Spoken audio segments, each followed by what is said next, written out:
bay na bolute nang hongze nom chome na tiute pathen va joila pathen in ailan pi ho na sakit uite kamin in pakai hung na ding low pi ta chomutai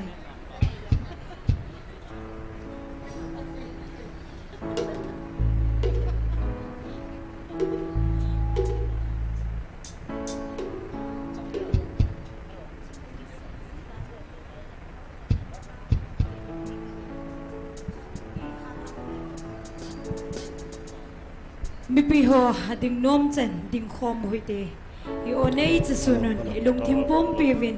ki pa le thanom ta in hi pathinu wa joy khom ta huite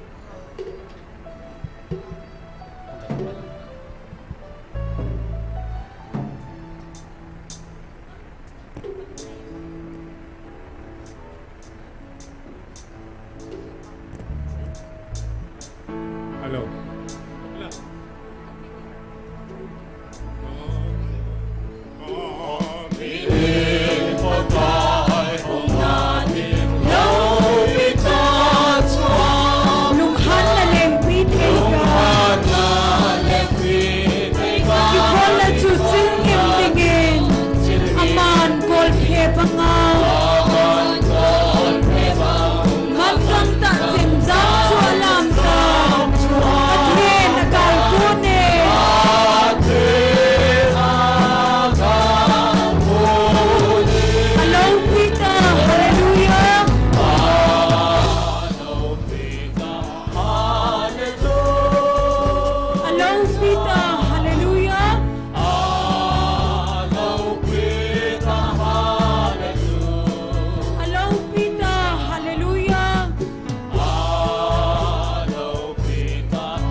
Pita, hallelujah.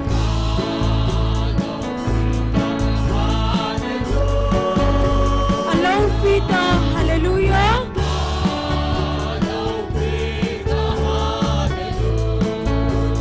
Allow Pita, hallelujah. Pathen agal kone.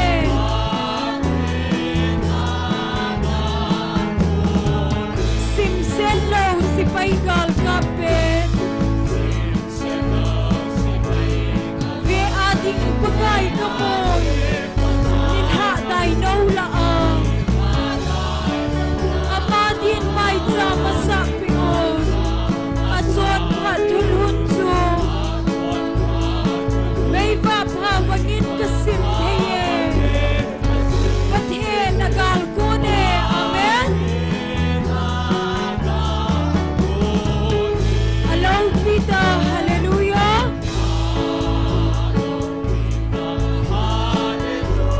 Allow Pita, hallelujah.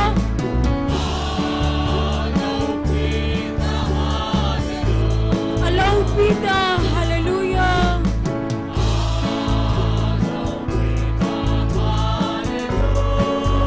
Pathen agal kone.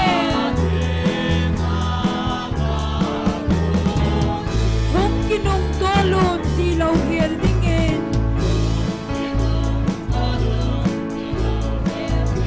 Sumko na mutan at hupitan masanga. Mehem telong akan soling. Gangin kalha amadon bunting. Amen. Tanomin kakupang. Pathen agal kone.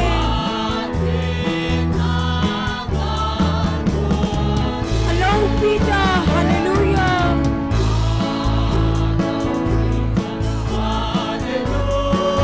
Allow Pita, hallelujah.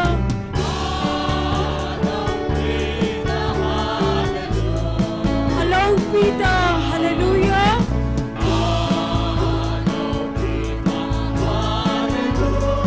Pathen agal kone. Amen. Tuy khang yen kala.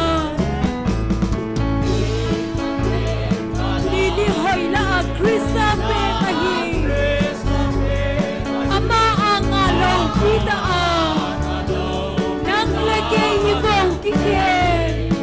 Mithen na dia at hibangin. Thiêu hite mihin na de. Pathen agal kone. Hallelujah. Allow Pita, hallelujah.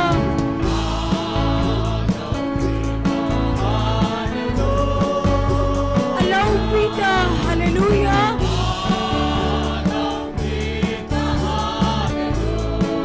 Allow Pita, hallelujah.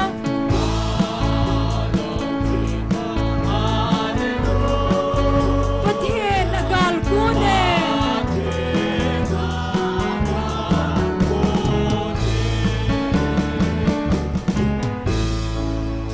Hallelujah. Chung van mun no makun hat sa ten lasa.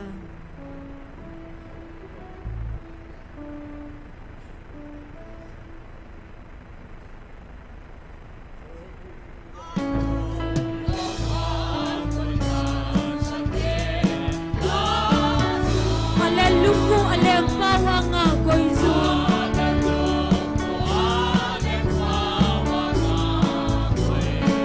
Leise lungdan lungsin na akyal dame.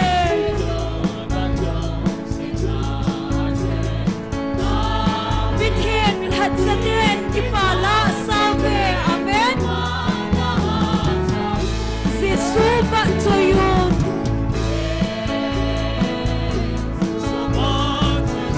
Malaya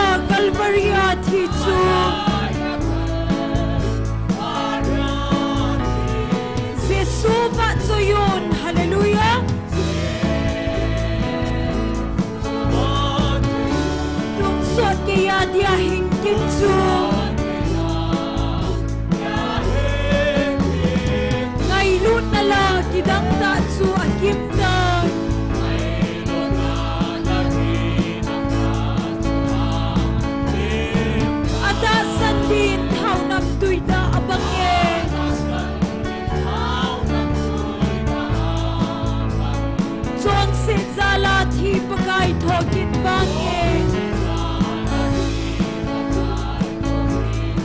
vai hom diu pakai to atun sona Jesu pa joyun amen Malaya Calvary at Hitsu Jesu pa joyun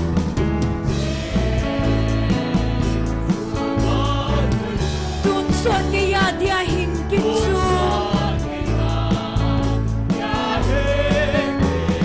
Kiel ngoy no tisana kisilngim lautu amen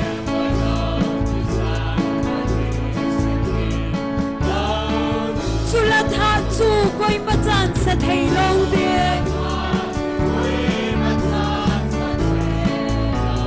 Sinakon ay hat pavin ay silngim na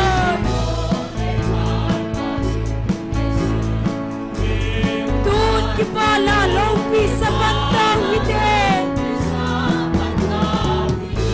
Si supa joyun Malaya Calvary at Hitsu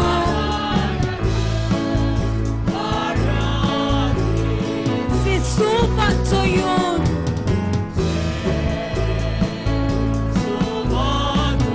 Tungsod kaya dia hingkitsu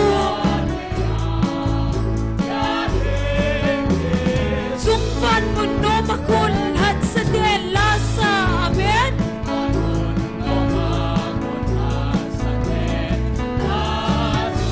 Alaluku aleng bawang ako'y zon Leysin lungdan lungsin na akel dabe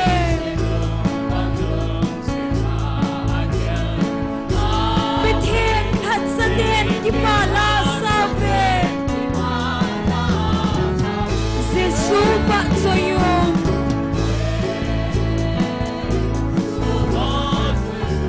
Malaya Calvary at Hitsu Jesu pa joyun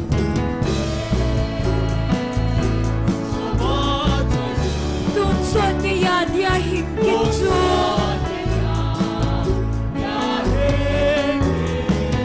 Ngaylun na lang kidang tatsu akimtay amen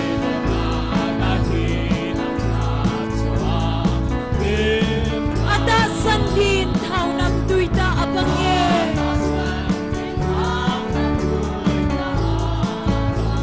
Son sin salati pakai thokit bange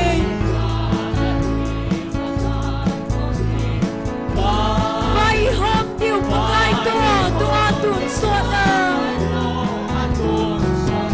Jesu pa joyun hallelujah Malaya Calvary at Hitsu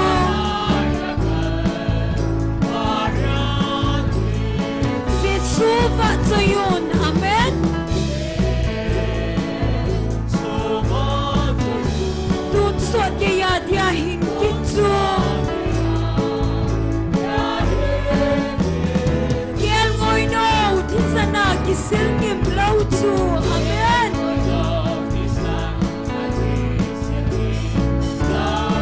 Sulat hatsu koy matan sa thailaw de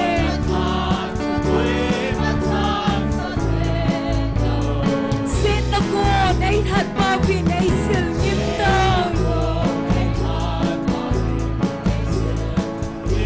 Tun kipala lopi sa pantawide hallelujah Jesu pa joyun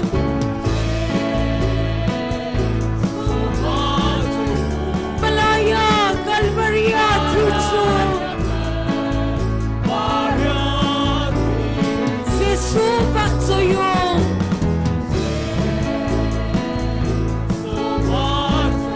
Tunsod kaya dia hingkitsu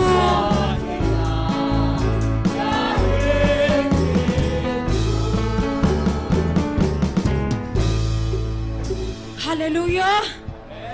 All people, hallelujah. mi pi hoi bon cha vin ding khom tau hi te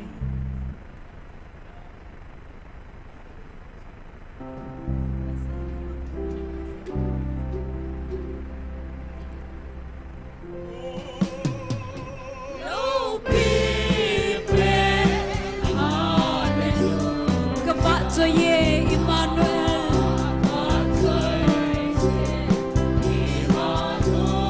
va cho ina le le zo se va coi no le na so tu so de na nga hi e so de na hallelujah hallelujah amen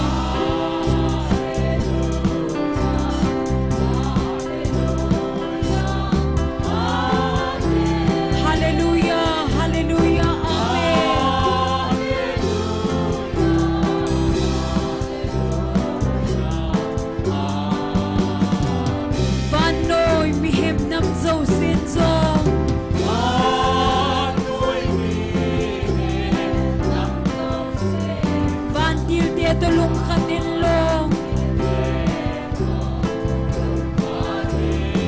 nay thật nào để thi sẵn salin amen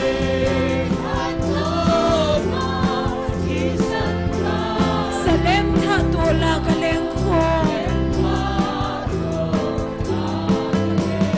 hallelujah hallelujah amen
lukuto kizong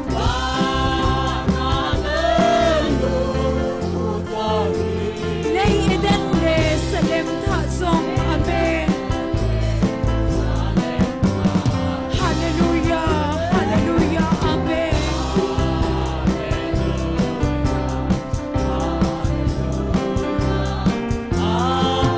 hallelujah hallelujah amen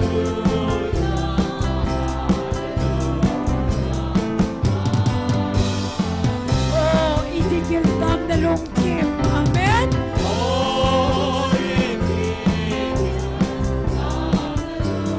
iti santam na lungsin na hallelujah tathing na ya le ongay de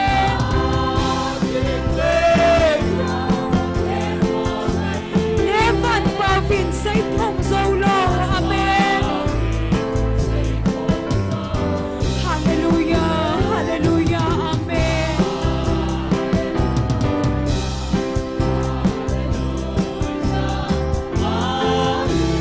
hallelujah hallelujah amen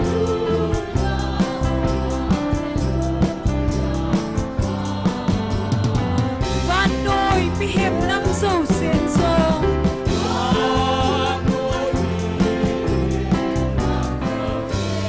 van tiu de to lung khan en lo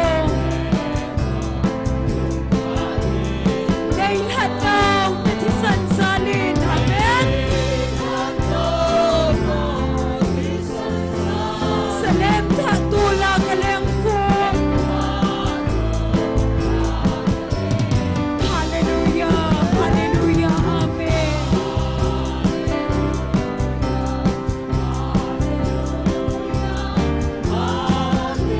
hallelujah hallelujah amen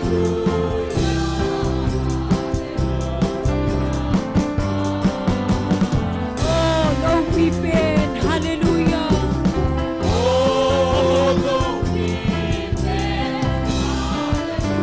kava choye Emmanuel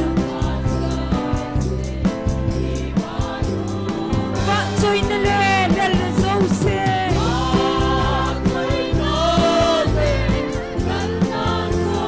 tun so de na nga hi amen hallelujah hallelujah amen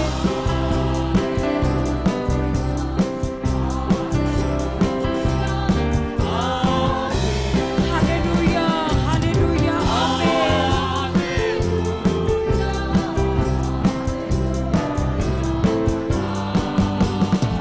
oh itigil tam na long tim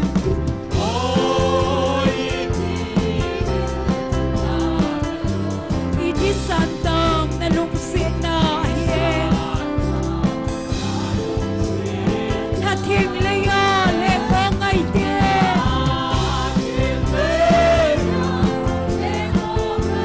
levan pavin say Pong Zolo hallelujah hallelujah hallelujah amen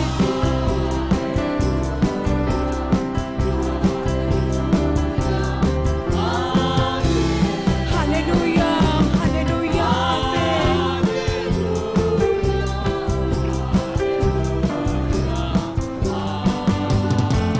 oh nahilin kilasan se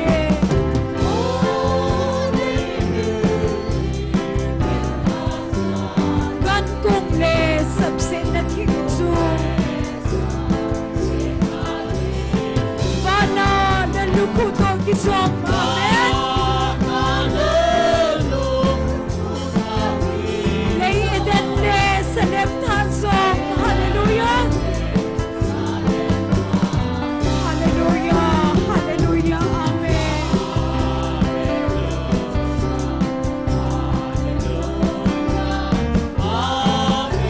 hallelujah hallelujah amen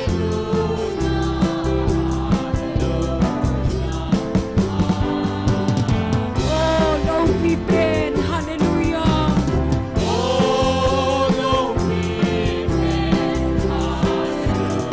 kava choye Emmanuel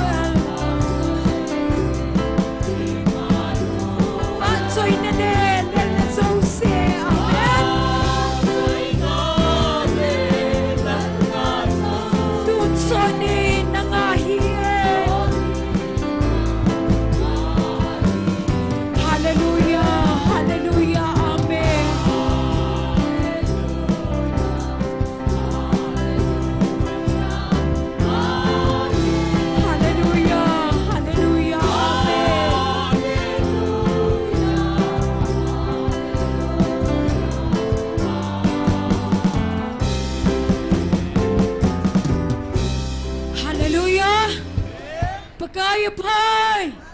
Pat zosin.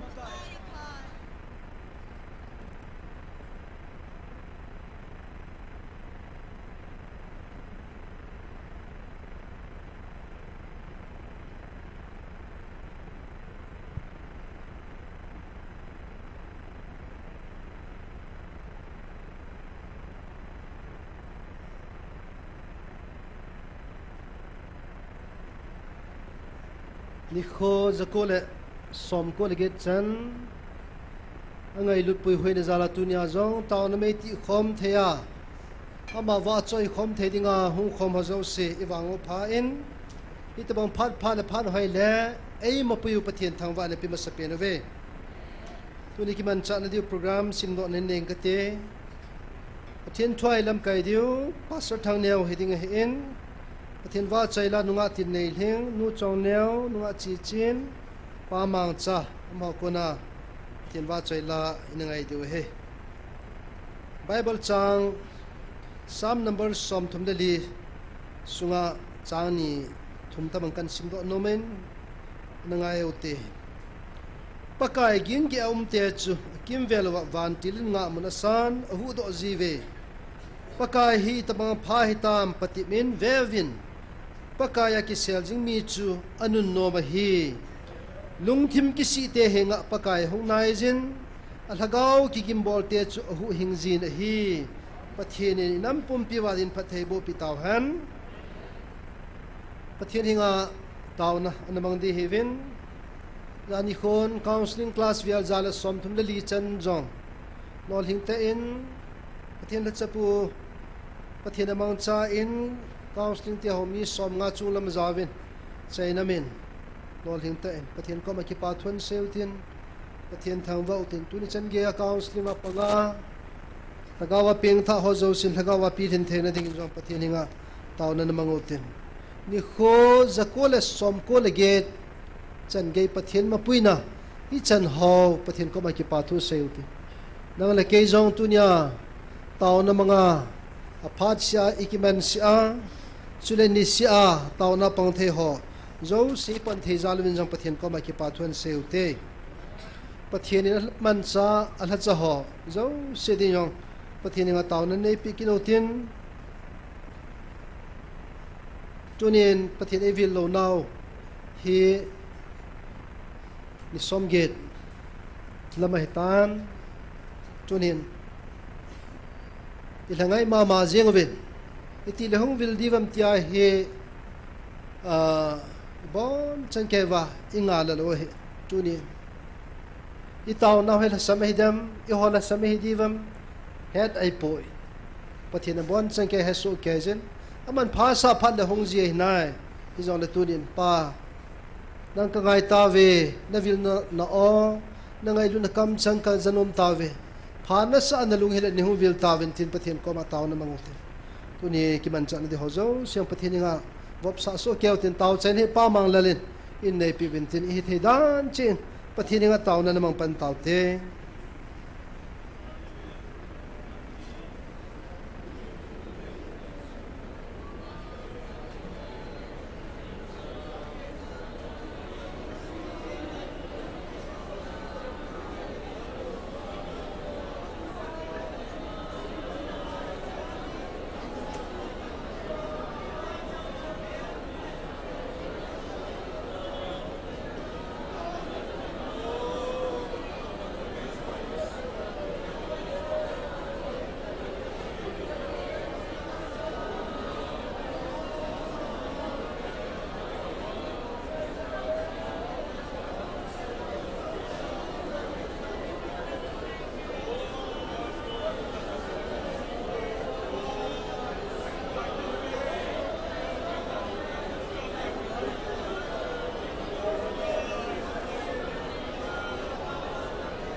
các cái bầu về bậc cái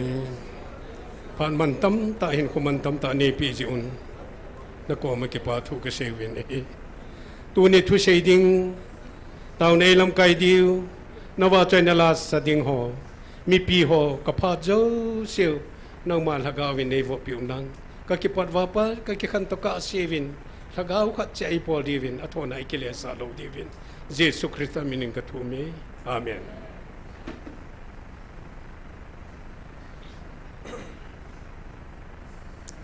Thiên võ chơi là sự tình nung ngã tin này hình lệ nu song nèo mà này ban ông kia là tình phát cần phê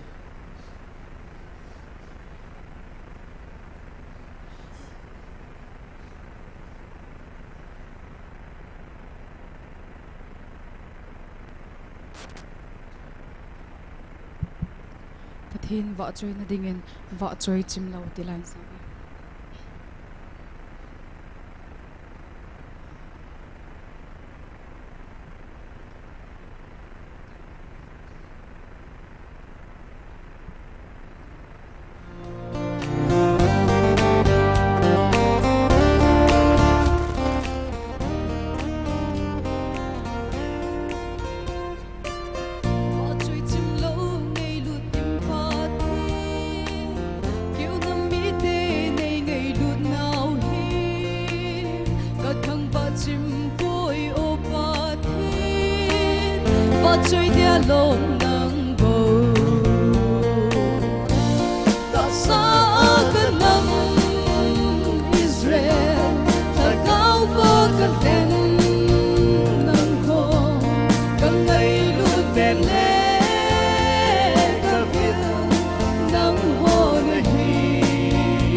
Kanami ten he tim so low go crucified hen tu pa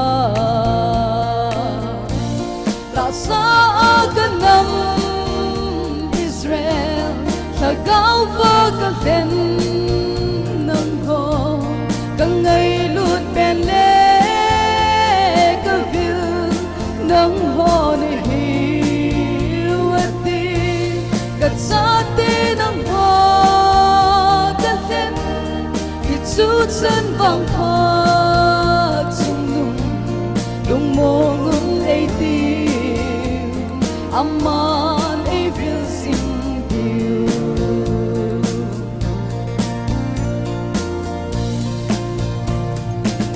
lung si thêm pa thiên amma bo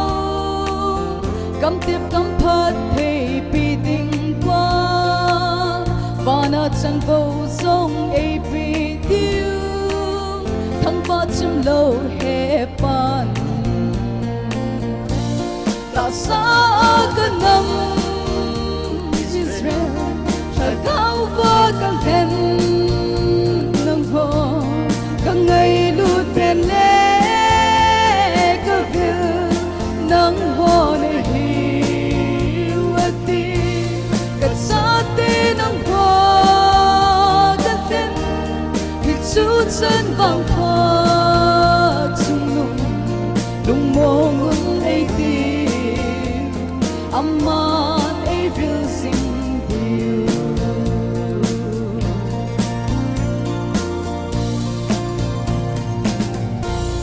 hin phat hi bu ti dam hen ke pa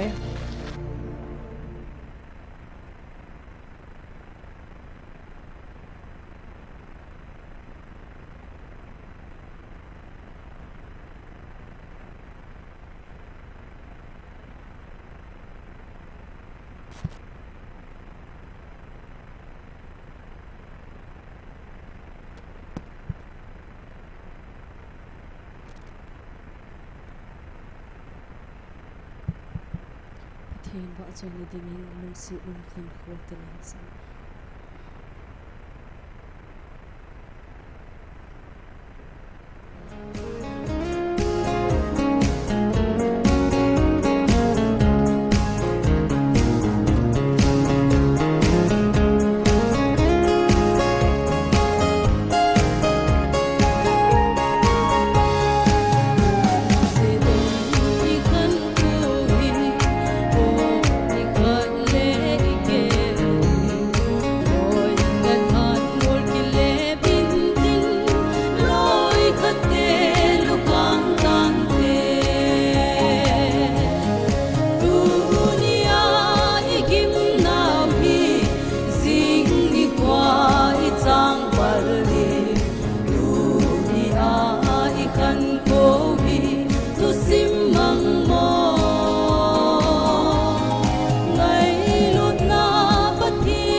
le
lung hal ding to ni hang kai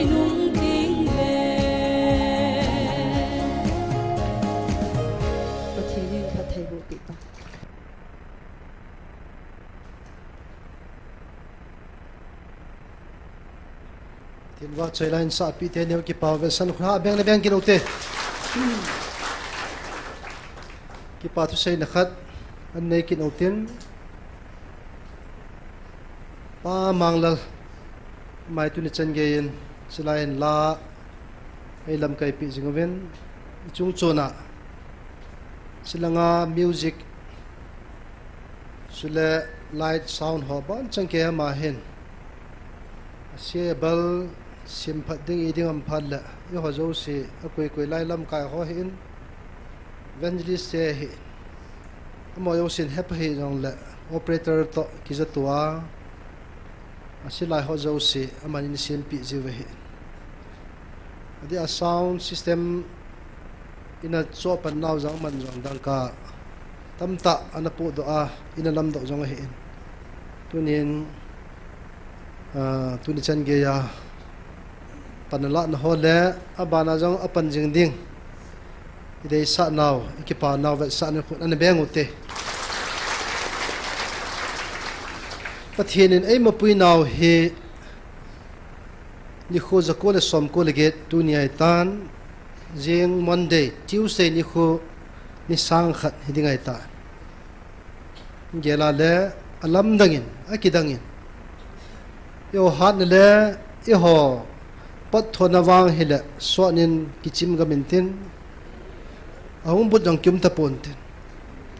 jingka tauna phat dana invet jile noi langa kona alde alanga hung ho he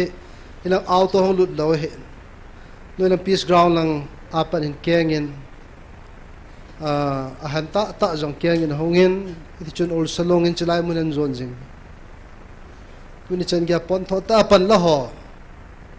amo zo si zalin zong pathini thang wa wen tuni chan gya ihung zo na ho jong pathen zal hi ke jen pathen thang wa ne pevin Monday Tuesday ni he ni sang khat hidai ta tuni Sunday ni khomi tam za mo wen sini khola hen pathen thang wa na pathen ko ma ke pa tu se na na sata inei deu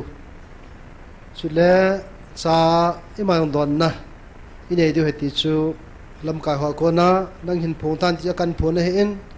sini khole program kin dang dang ho cho ana ho sa dautin pathin ei ma pui naw ni sang khat lingai tan tunia he pathin ko ma ke pa thu se a ama wa cho ka chi lo le i thelo de ti lungel nei pumen e bon chan pan hung le som so ke te ti chu tip na le head sa na kan nei he tuin pathin wa choi la sadingen nga chi chin le pa mang cha amanian ko tin i chi sunga chun ki phal na kham kham pathin lengam na i to thei sun sun tong dingin ki phal na kham kham na sab khom ki no tin nunga honin don pi ki no win tin pathin wa choi la sadite ni phat kan pi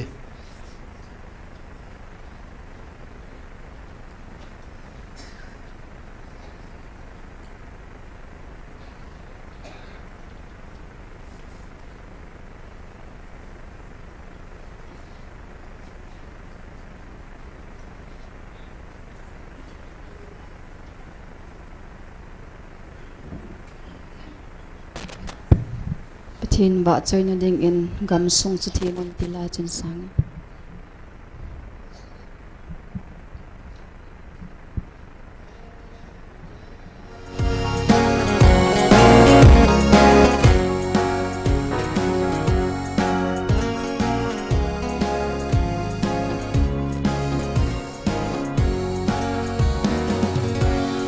Hãy subscribe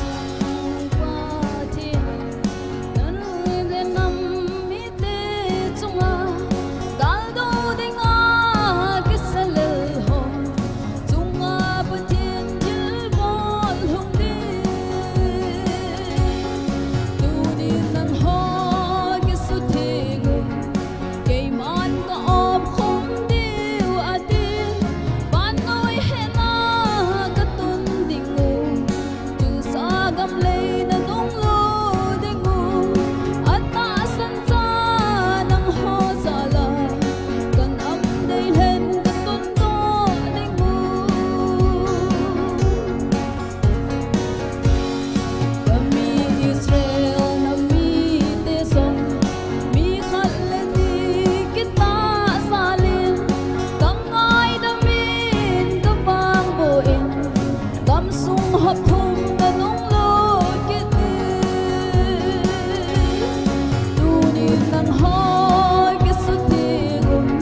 cần ấm đây lên cái tuôn to đây ngu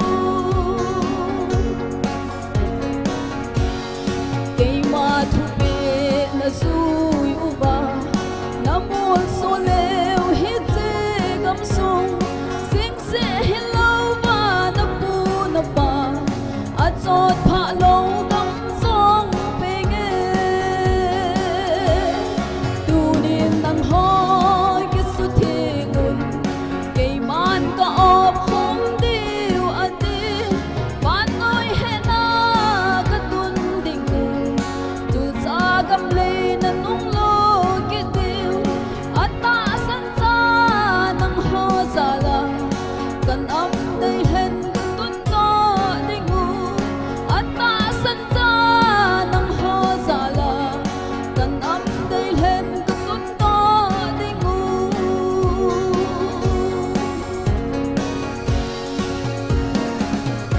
Patinin pati bu pitam ki pa e.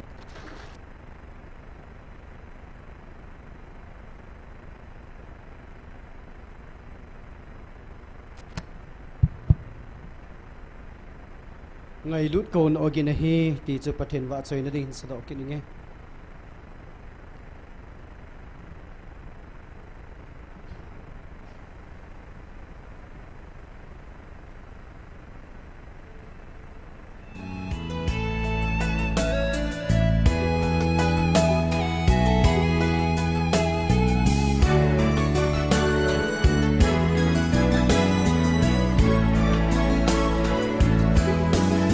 kai ko na o ging nge ngày lút ko na o ging a hi chon set ko na o a hi gen lam dang ki mu te ta san cha te pakai ko na ogin mai te mu bi kai lut ko na hi o so pi te Adia ta san thei lo kai hi ven gelun ki gel thau te so pi nang na ke ko na o yun hi so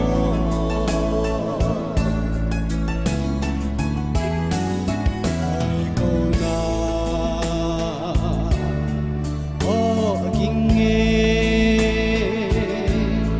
ton se ko na o gin a hi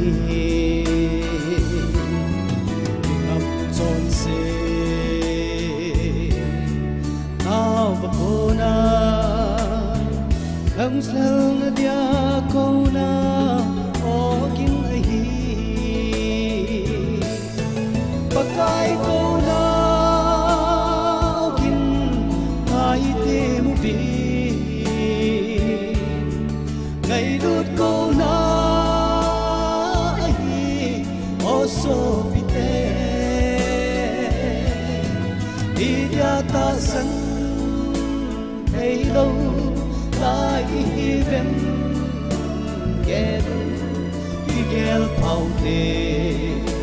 so pi nang la ki ko na o kin hi so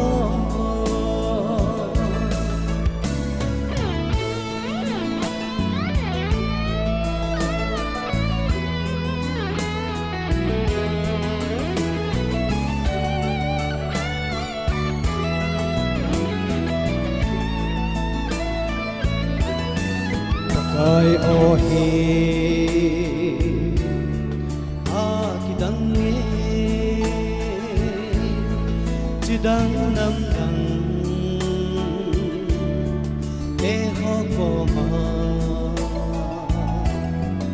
a ai lu tu sei phong dinga pakai ngan se na chân hi ta về và cái câu nào kinh ai tìm vì ngày đút câu nào hi ô số bê đi ra ta sân thấy lâu ai hi ven ghé luôn khi ghé phao về số bi nắng lấy cây câu na ô kín hi zo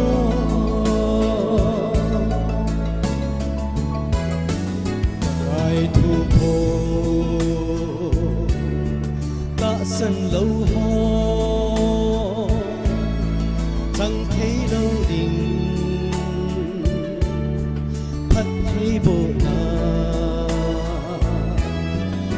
cả sân tranh ít chân để yêu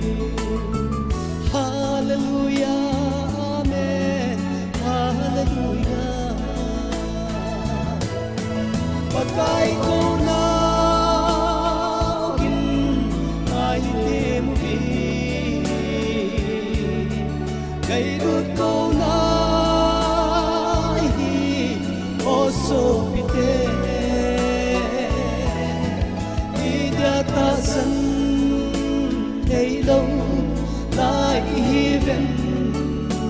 ghé luôn khi ghé phao về số bi nắng lấy cây câu na ô kín hi zo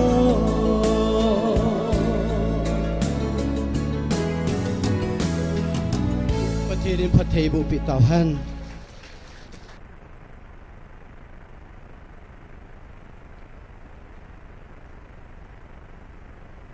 ประเทศนี้ไอ้ไงลุดเกานาวตะกิตัวอาประเทศว่าใจละมันจะจึงให้กิปาเปียมดีสัจเจนปาเมนสลายมนาประเทศว่าใจละสอยจงเห็นวัดสับรูปกิเสเมนรูปเปียสินสิบดอกไม้ว่าตั้มตานที่สลายมนาประเทศไอ้วิลนาวตะกิตัวอาประเทศว่าใจละกิเสมฮออาสฮออาทองเลนบอนอันทอเน้นตั้งหัวทัดดูลายงามินมีดังหันจังสะนุมเลสจีหันติจูมุงเกลกินจีนรูปกิเสเมนที่จะเห็นตัวนี้สโลหันจังตัวนี้ประเทศกูนักกิจตัวประเทศว่าใจละกิเสมหัวอินสตับมาจงกิปาทุกันเซนตัวนี้ปามาสารนวัดชินกิปาปิวกันสารคุณอับเบนกิงวันลุกตัวเองประเทศไทยลำไก่เดียวปัสสาวะทางแนวมาประเทศกิโทปีนพม่าพัดมังดิงินมาพัดนปิตาเว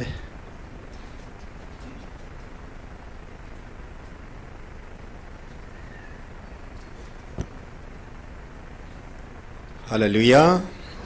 อาเมนฮาเลลูยา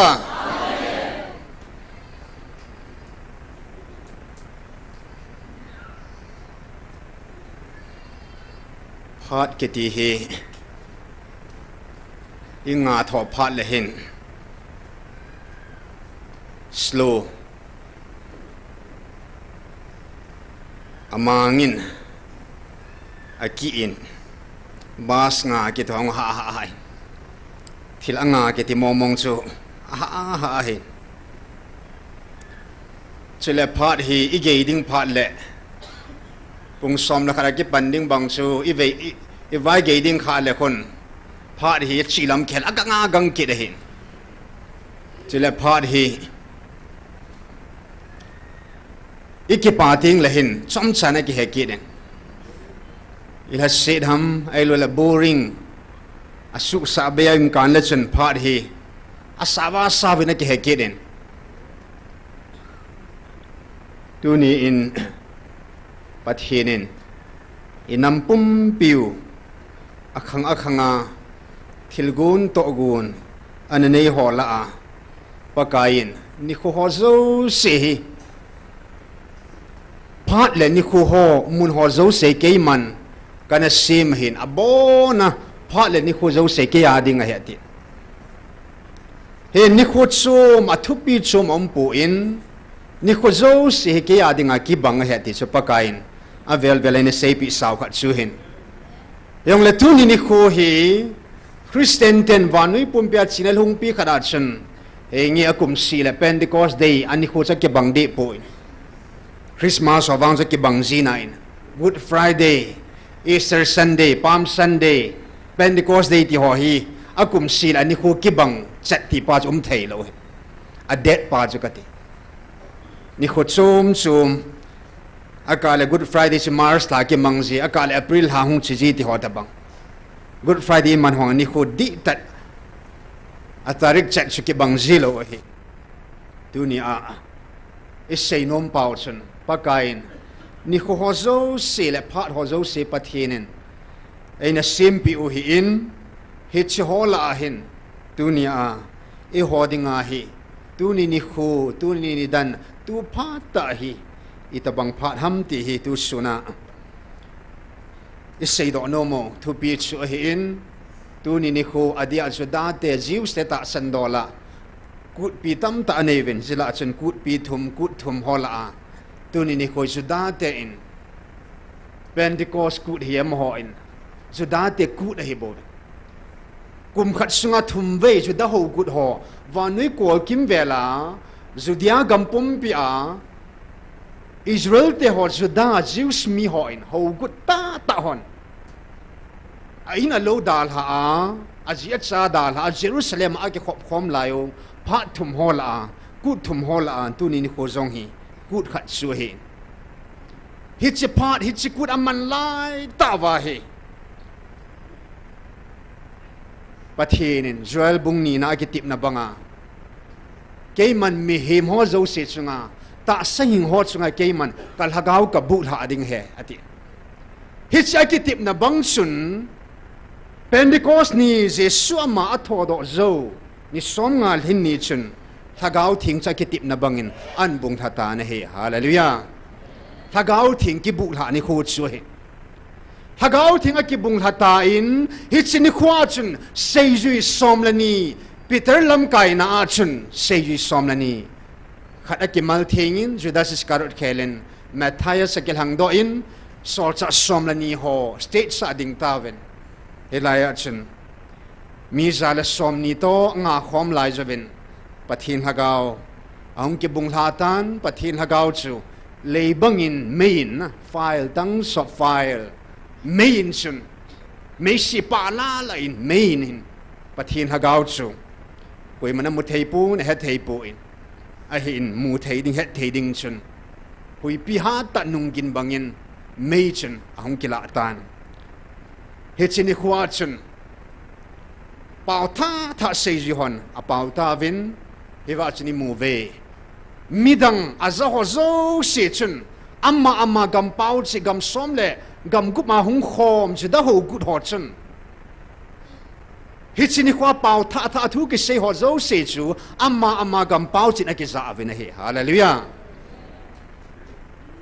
Duni ni khoyin pathin kum sang ni zovin Pentecost ni seji ho phat lai hi chi phat ki chai nungin pakain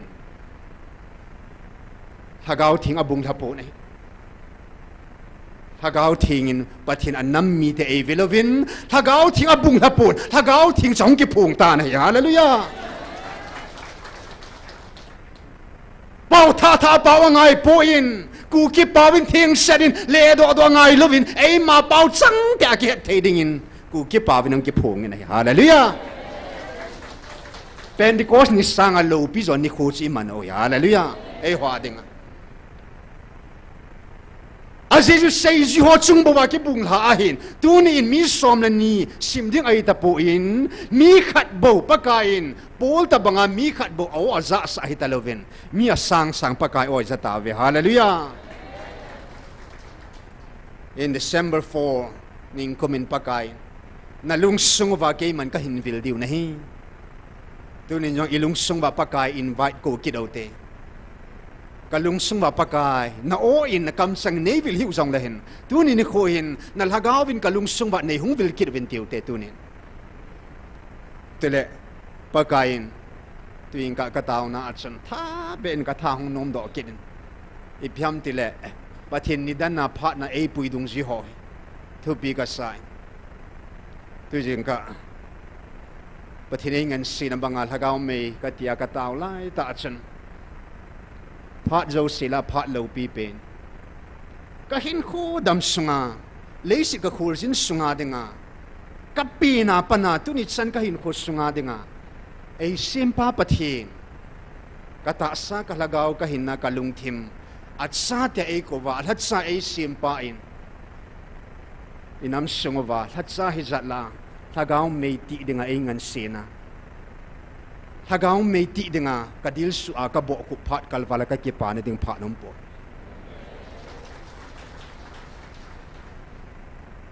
pathinin amisa pazong anu naubu sunga ki jilapana ki phun na dinga ana semai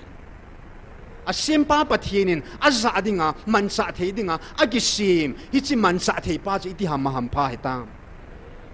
baba ra dinga pha zo sila pha lo pi pin pathinin ki phun na za lai ta pha ko pha lo pi pin pu pi song leng dang thunei dang bel lo hela nampi tawn mona asimpa apakai apap an bel phat lai ta ama dinga phat lo pi pen wa chaila zong som nga lang hing tai ti tu chung thu pon sunga ka sim do ai pu pi sunga zong pathin lo pi na emu that sa te ni zong pathinin thagaw gilo ki but pi ding thagaw mangho hu do ding le athi saho kai tho dinga pathin alhat sa tun lon thagaw mang amat lai ta lon thagaw ga asa lai ta lon hi si phat kalwala mani dinga phat lo pi umpo ne dunia doctor hegin jong pakain china ape te ho akam sang athu hing hi an lien anevin asim the dinga aji do na dinga pan ala lai ta pathin angan si lai ta phat ape sanga hi si phat lo pi zo ama ding ta pon te le si adam sung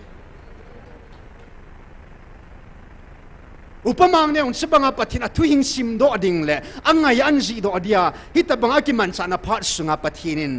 thil dang dang su pathin mo pu na pi jong le pathin mo pu na pe lai ta phat akipi phat sunga ama dinga leisit adam sunga phat man tam talo tu na nang la ke yong bon sawa pathinin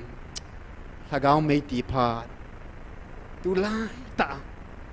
thagaw mei ti denga wa chela sadinga phat hom tu denga hilai muna pan mun khana pang dinga pathinin nan ngan sina na pan mun lai ta tu nia de dia inam sungwa 24 hours sung inei sungwa 11 to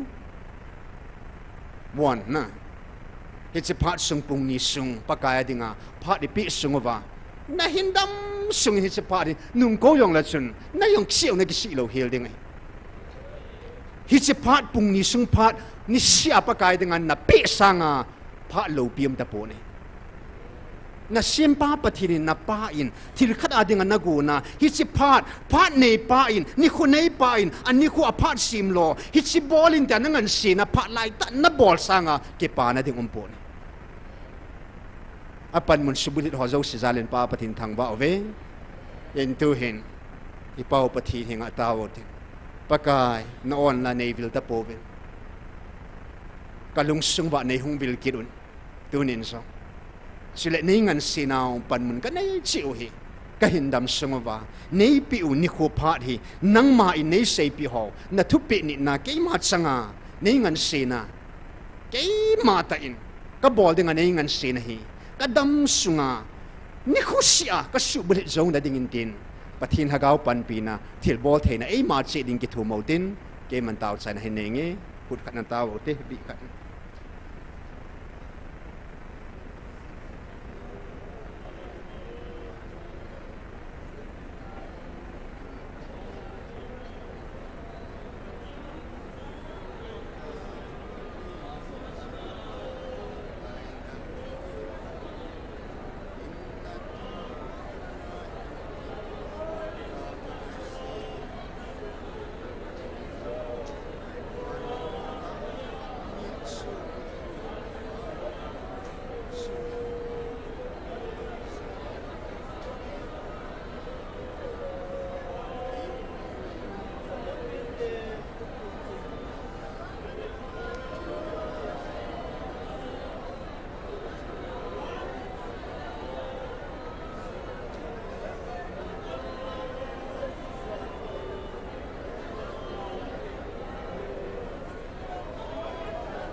Mihim hi ipang ipihiza hibangan na ngay luna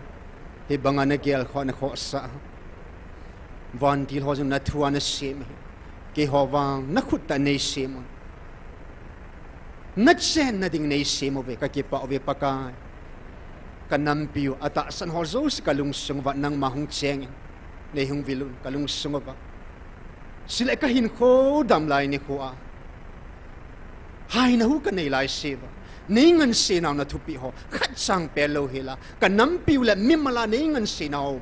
kapan mun siu hi tong la thading le mur so thading na thagao thing nei pan pi jing ven na thagao thing thil bol the na nei thom thu ta ngai lut gal van nei thom su ke ven ti in jesu men ka hong tao khom ve amen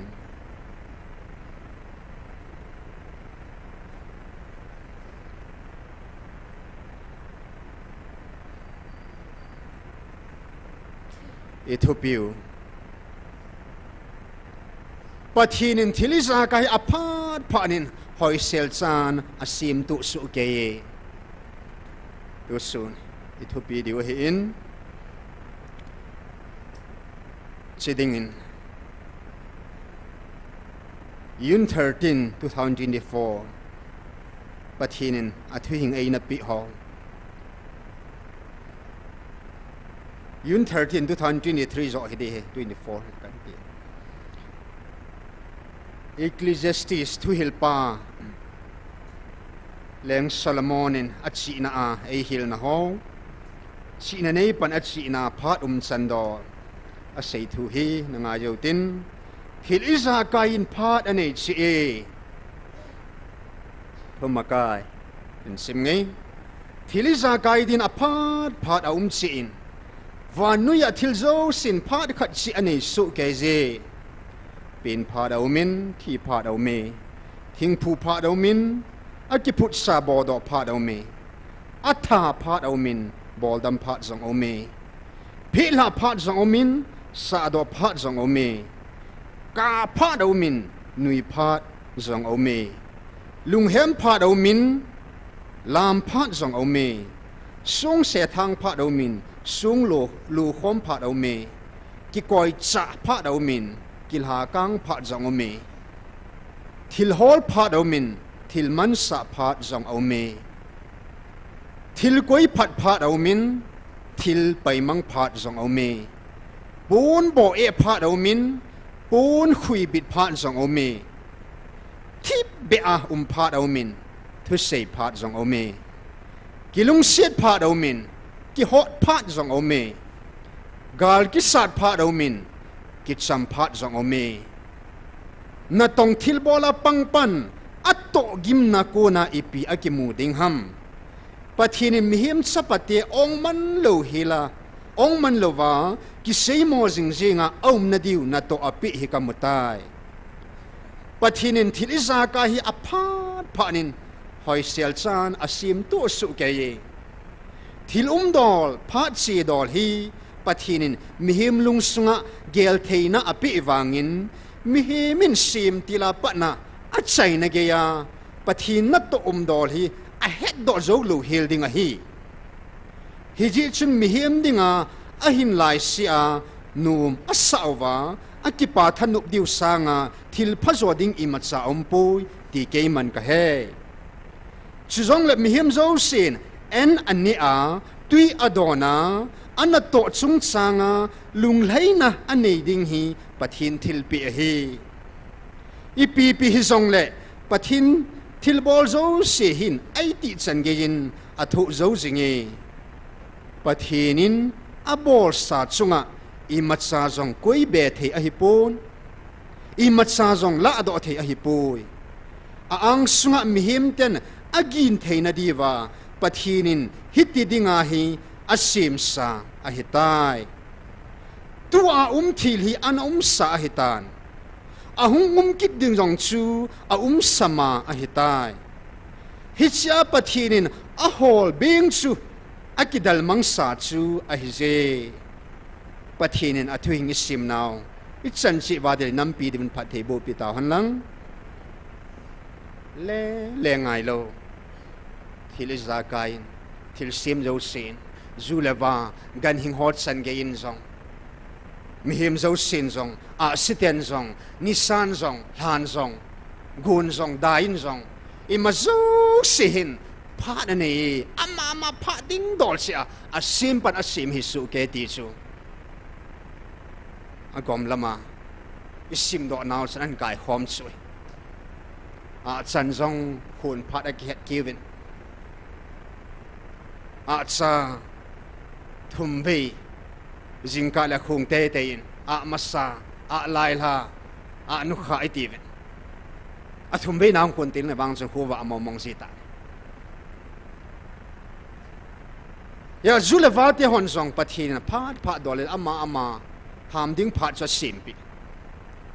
ai le simi te jing jong khu mi him hilo hin ai wangin nipi lai khulum pat le ne la cha a ki khol nga kit ji chu sin phat nei dan ama ding dol cha ki man sa na ding dol phat le munna Pathin asim su ke dunia his part is sailor now he aban bana Pathin part sim dol Pathin part man dol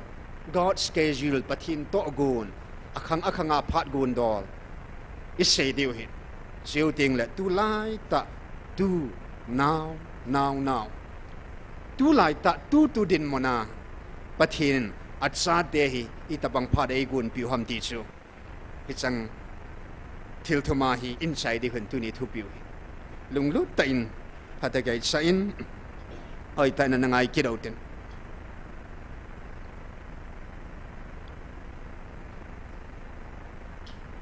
i tao now zong ni si tao now hi pung som la khara ki panji na lo ham na lang pia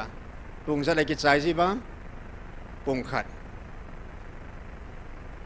ai le ta tao nai nei sunga wa hi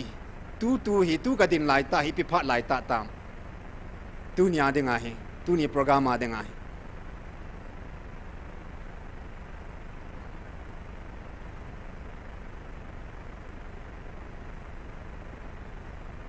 di dang phat to te de nga chu i ki khan diu ta cho na ai ba tu ni program a hi Pathin thua ki til kho na phat hi cho tu ni khwa de nga hi zan khu Pathin pi ngai sim piu ha ke chol do phat na su hi pi ngai sim piu ha imut na ding ham lo pi na to na ding Pathin hap ta khat ni sagi ni chu Pathin ipia man sam chol du ni chol nga na dinga ni gup sanga to ni khat chu ke chol ji di ti nai cho na chol nga na dinga sim so ai la tu ni Pentecost ni khoi sei ji ho dinga chi pina ni khoi ta sei ji ho dinga chu nga do ni hi chu pa thu tip chu nga zingun Jerusalem dal hei bevin tia ni somli som nga sunga chu Jerusalem in dana chu pathin thu tip chu anga zingo chu anga pa chu nga do ni hi chu anga do ni chu chini chu pathin hagau thu tip chu tunin wang ai hoding in pathin pha lo pi ta ai sim pi ve hallelujah sol nga ni zong ai pi povin nga do ni zong Pentecost de yong pathin ai sim pi povin ai ho ni khwa ding apakai ni kholo pi pin sa na gon he hallelujah it's a part hitchini ko hi alo pi dan ai ho dinga in sei do diu hi in pathin kam sang belap zong lo cái mà lung kia long say lo hela pathin kam sang ho dung zuya ban sa in say tha diu hin tin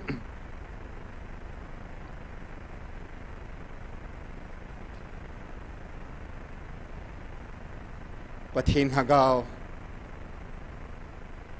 thu pho num sunga evangelist pu mai mang chalo helen aging thei mang hen mun li ta banga thanga sap sa ta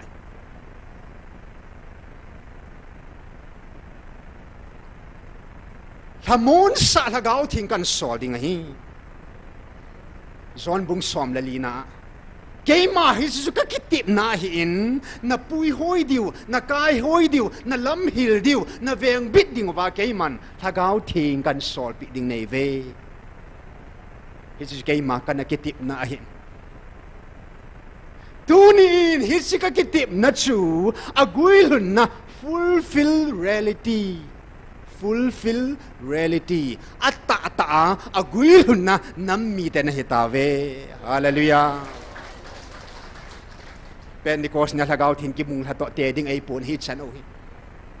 lo pi mong en to pi mong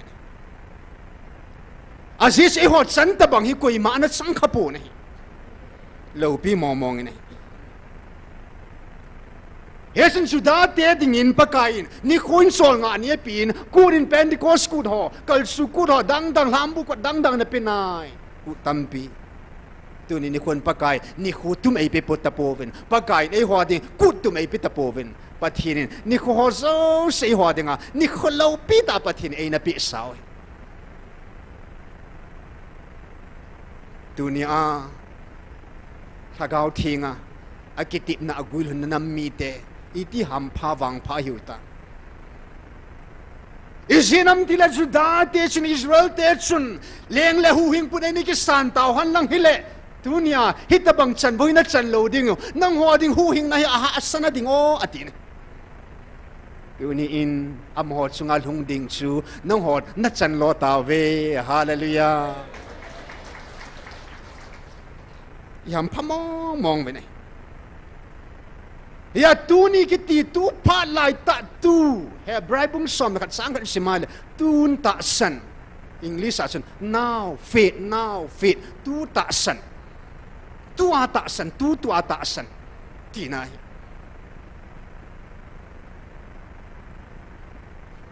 chule hosya bung som sang som len yai sim ti ngai le English Bible asan for now is the time to seek the Lord for now is the time tu hi tu pha lai ta hi hen counseling in no yang lat sa puna vel sei ta in mi hemen pel thelo pha thum pe ni dam lai ni thi ni akine ta sai he chor zo sila pha lo pi pin su tu kiti pha dam lai ni pha chu hi ti chu ya tu ni kiti lai ta phat hi phat zo silai ho zo sidinga phat man tampin cho hita ne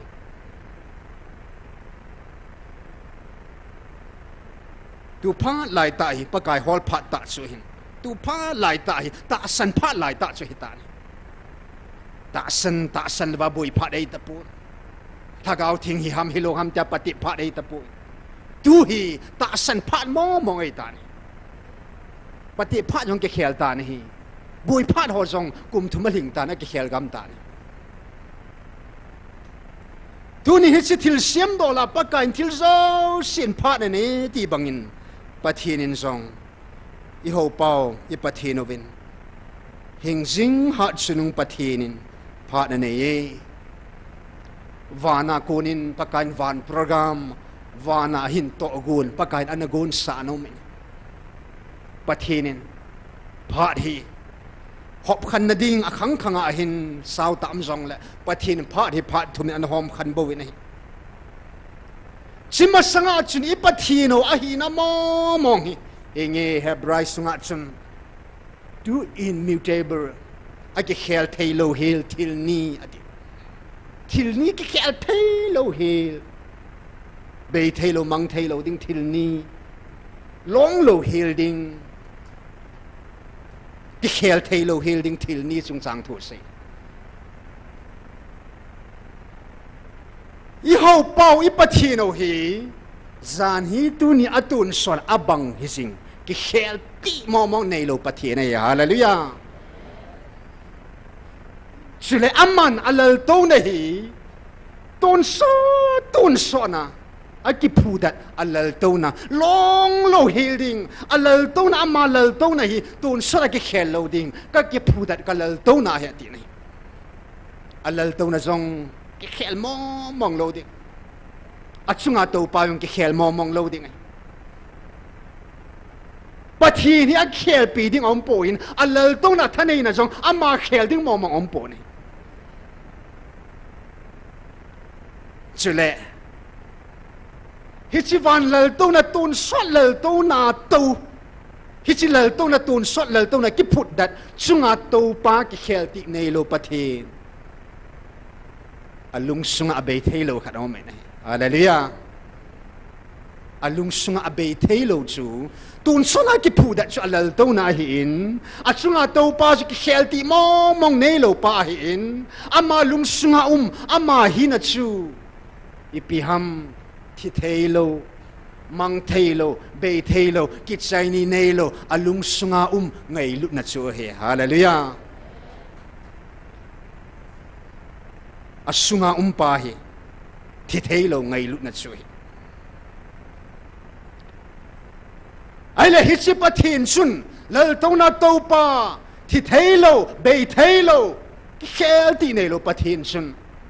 akhang in aphat in phat a semin phat a nei ni van program phat a nei dung zuya chun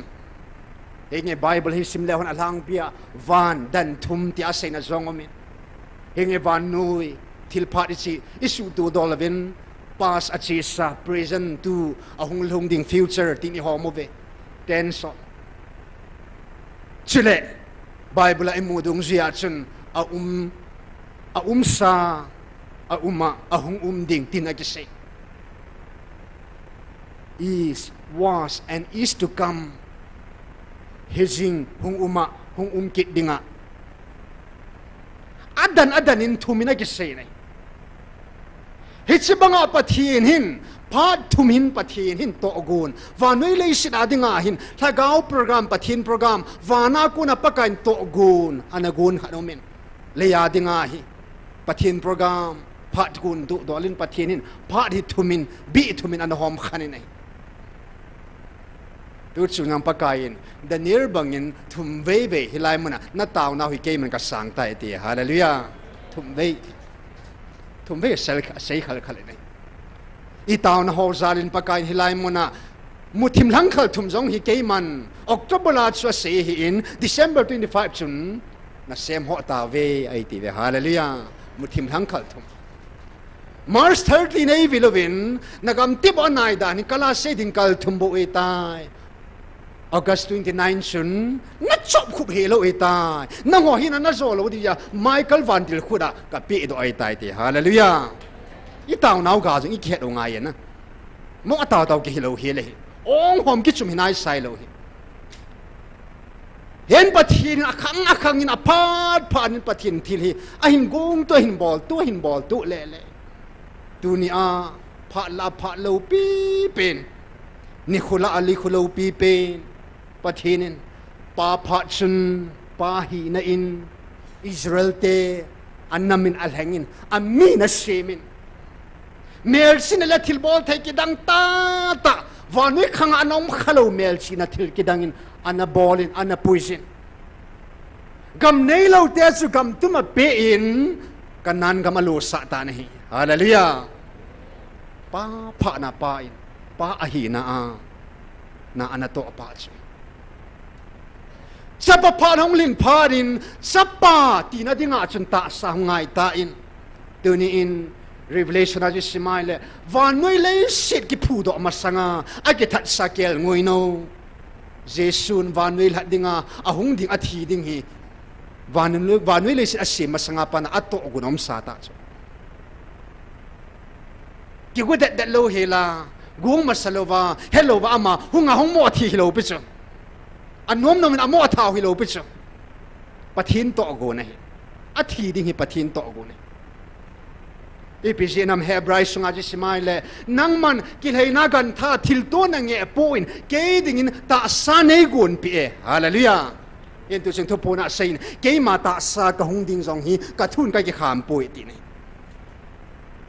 ตาสมุทยาตาสตาหงดิ่งจงฮีอาทุนกะกิขามปูอินอาหงดิ่งฮีเทมกาหอมังจันพัตตานะเซนอาเซบังบังอินหงสุบุลิตนะฮีตาสาอิสราเอลเตตาสากันนำลันก็มีเตจูเกมันตาสาอินกวิเลฮาเลลูยาอาหินามโหจูตาสากันมีให้เจวินจุน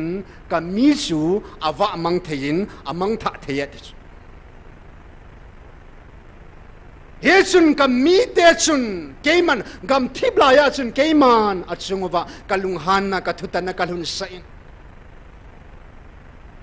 อัจฉงวะจุนผู้กัลาอินกัลุงฮานะกัสูขุมินป้าพระได้เจจุนปะทินทั้งตอมพระได้เจจุนลุงฮานพระได้เจจุนทั้งตอมตาปะทินินอัลลุงฮานนะอัทั้งตอมนะจูอันมีเตอิสราเอลเตจุนอับุงทัจีนะฮีอัลลุงฮานนะไม่กุงจูอัลลุงฮานนะไม่กุงจะบุงทัจีนะเลยเสียจงอากำกายนะวัลลุมซาจีนะฮีฮิตาบังชนะนะปุโยเวอะฮีจะปะพะนะจุนอิสราเอลเตลวันเวดิ่งปะกายอามาตตาสนองกิตุดอตายกิเลนักันท่าทิลตูเคลนะมังกิตุดอตายมิหิมเตอธิสนัลหัดดองไงเจจุนตาสายอันกิกุตาย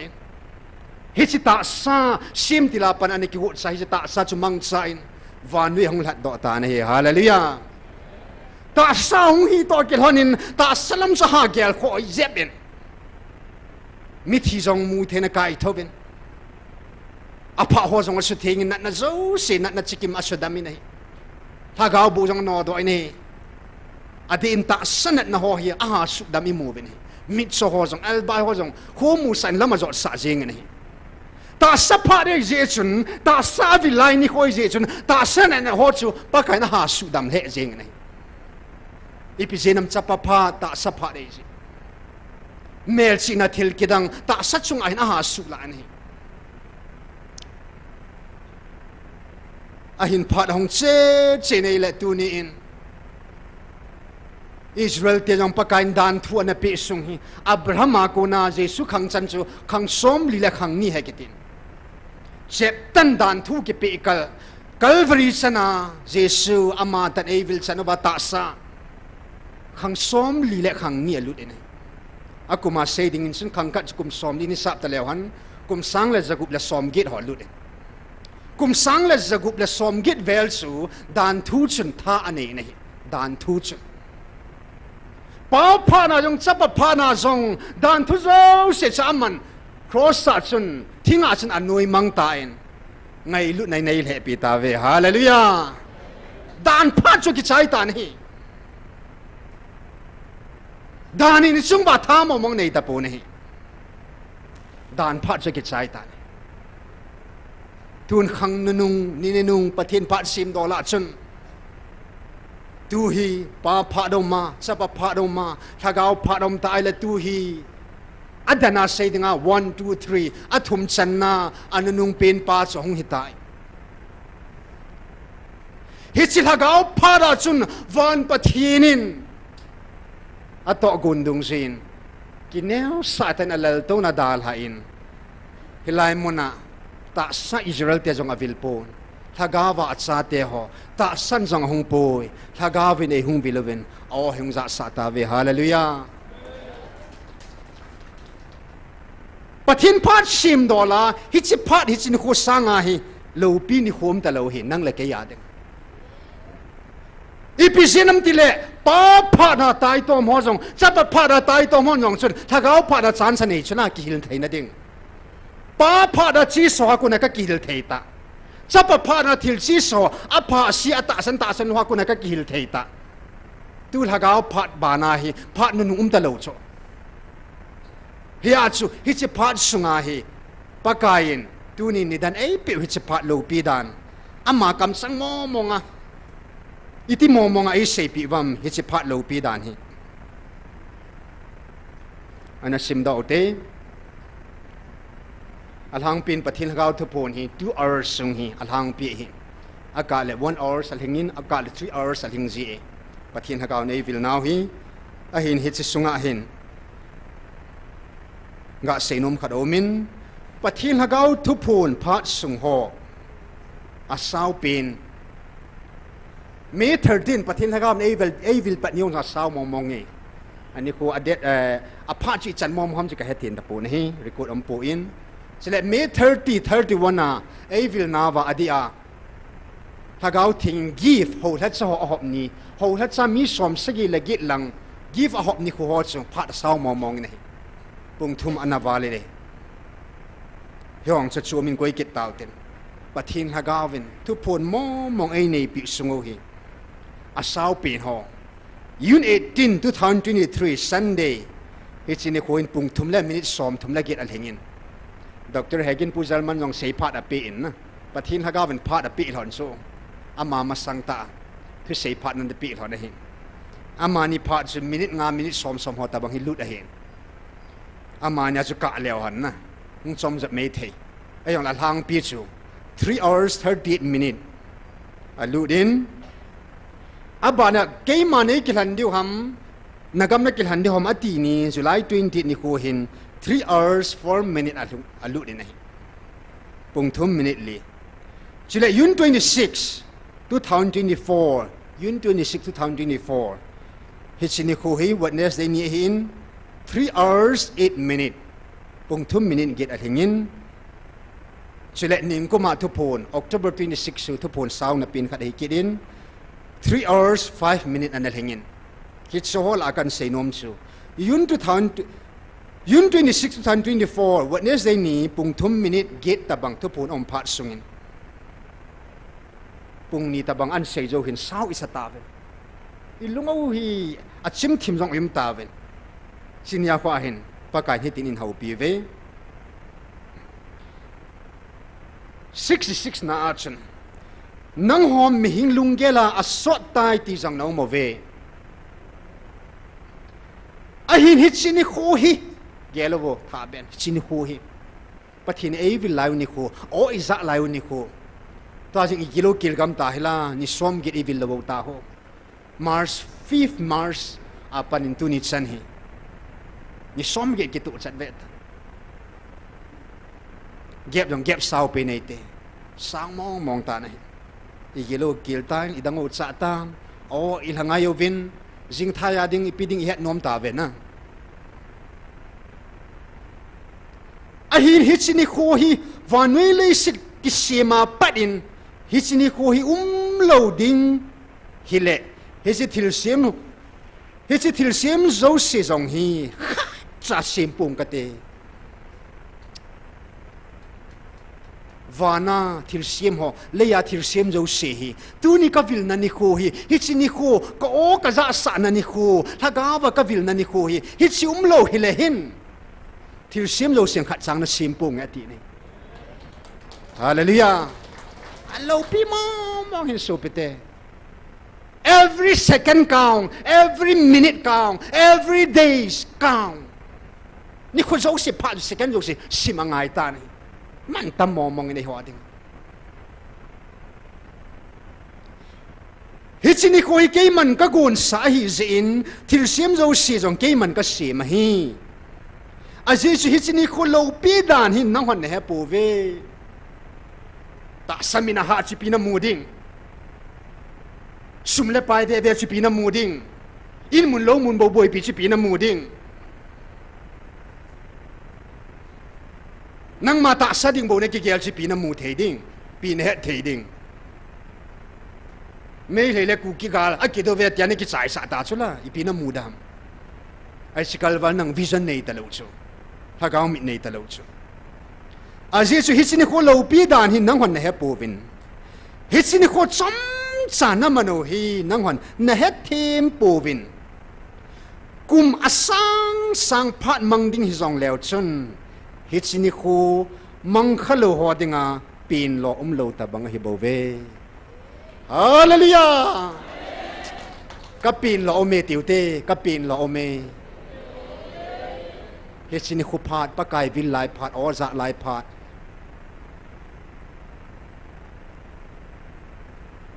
kum zakat pathin in hota ve sim tila kon in pathin mi or za sa nai mi khat khat bo ba za sa ami za ho bo za sa tu ne mi hizat van le le sim pa lal tu na to pa in o hing za sa kala ke pa na ding om pu he chini khu sanga ni khu lo pi zo om pu ni na birthday jong imai po dunia ipin new sanga jong ki pa zo ading ni kho hita ni kho lo pi mo pin lo mo ni he chi phat pathine sim pi ba he chi phat mang thia imo leng lalal hon jam mu no na mu po ve hallelujah so sa hon jam mu no mo vin them ga hon jam mu no mo vin athikam ta ra mu po ni nang la ke tu ni in pathin sa te ni mu ta ve hallelujah min mu khalo na za khalo ming lung sunga lut khalo hi chi min in pakai hunga mu ta nahi hi chi na khangin pakai o za ta nahi hi chi lung sungin pathina kun ke pa na chu thagau thing za chang ta nahi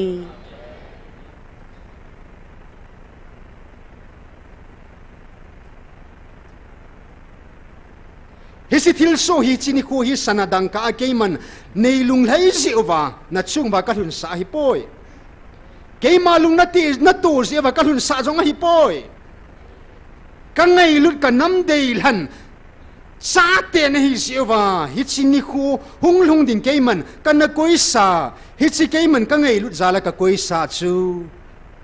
na pal pao na hin palo a hi bo ve hallelujah hallelujah Kuki Nampi Adia pathine Aina sempi phado sem tila kona vanilais na semasanga pakain ale khabwa na zilut e ho nam building e ho nam sunga togon thilgon na koisa vanilais na semasanga mi he min leisit akeng to a thokha masanga vanu ya thisanal do masanga pakain hi chi togon hi chini kho hi o aiza sa na dingo kuki zo chate pathin sate o na khang ta aiza diu ni kho hi pakain anagon sa hi hallelujah man tam mo nge nei aman lu mo nge nei dunia dam na la ya hinga hi chini kho mang thaya ka orza thei ho mi ham phat chung nung na hi bo ve building na muding zen ke pa gu hin na sum krol na muding ho zen ke pa gu hin hi cho chi mat sai pu ni ha mang thei thil nga nei bo ve alo pi dan mi ham phat sung hi naw hi chi thil gon hi mi ma sahon jang ana heaven van mi ten jang ana head over ana ki pa piwa hi chi thil so na ding nam mi te hi koi nam mi te hung hi ta divem ana tiva ana lung dong over tunin o hi chi nam mi te ham ativin ka van mi te hon jong a ki pa pi ta ve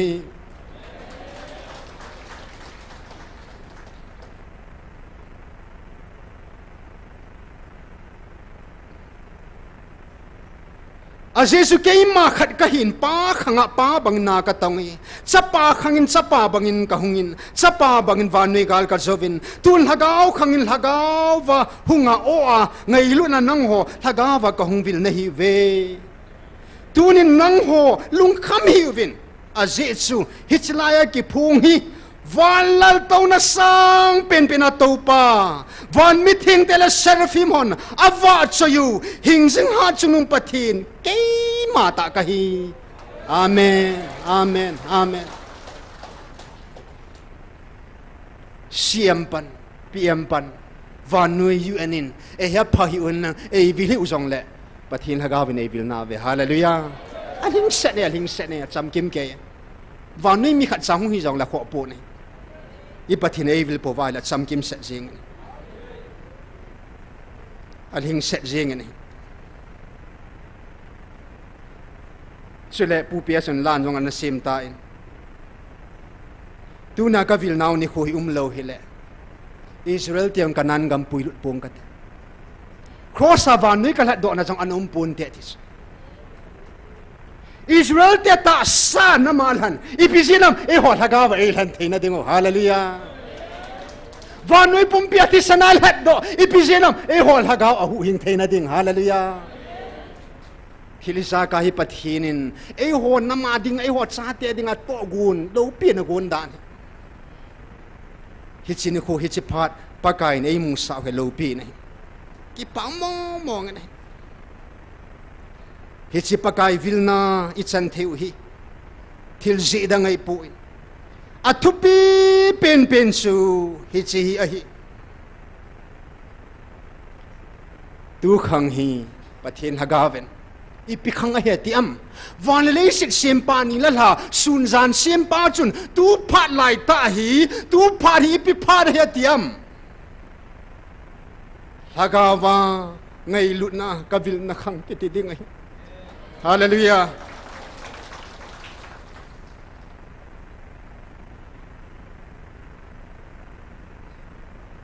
kal hat so ka cha te thil dang sup thupi sa hi ka ngai lut na hi thupi sa vi nei ti ve nei thil dang a ki sung hi vin ka ngai lut na hin ki sung vi nei ti ve nei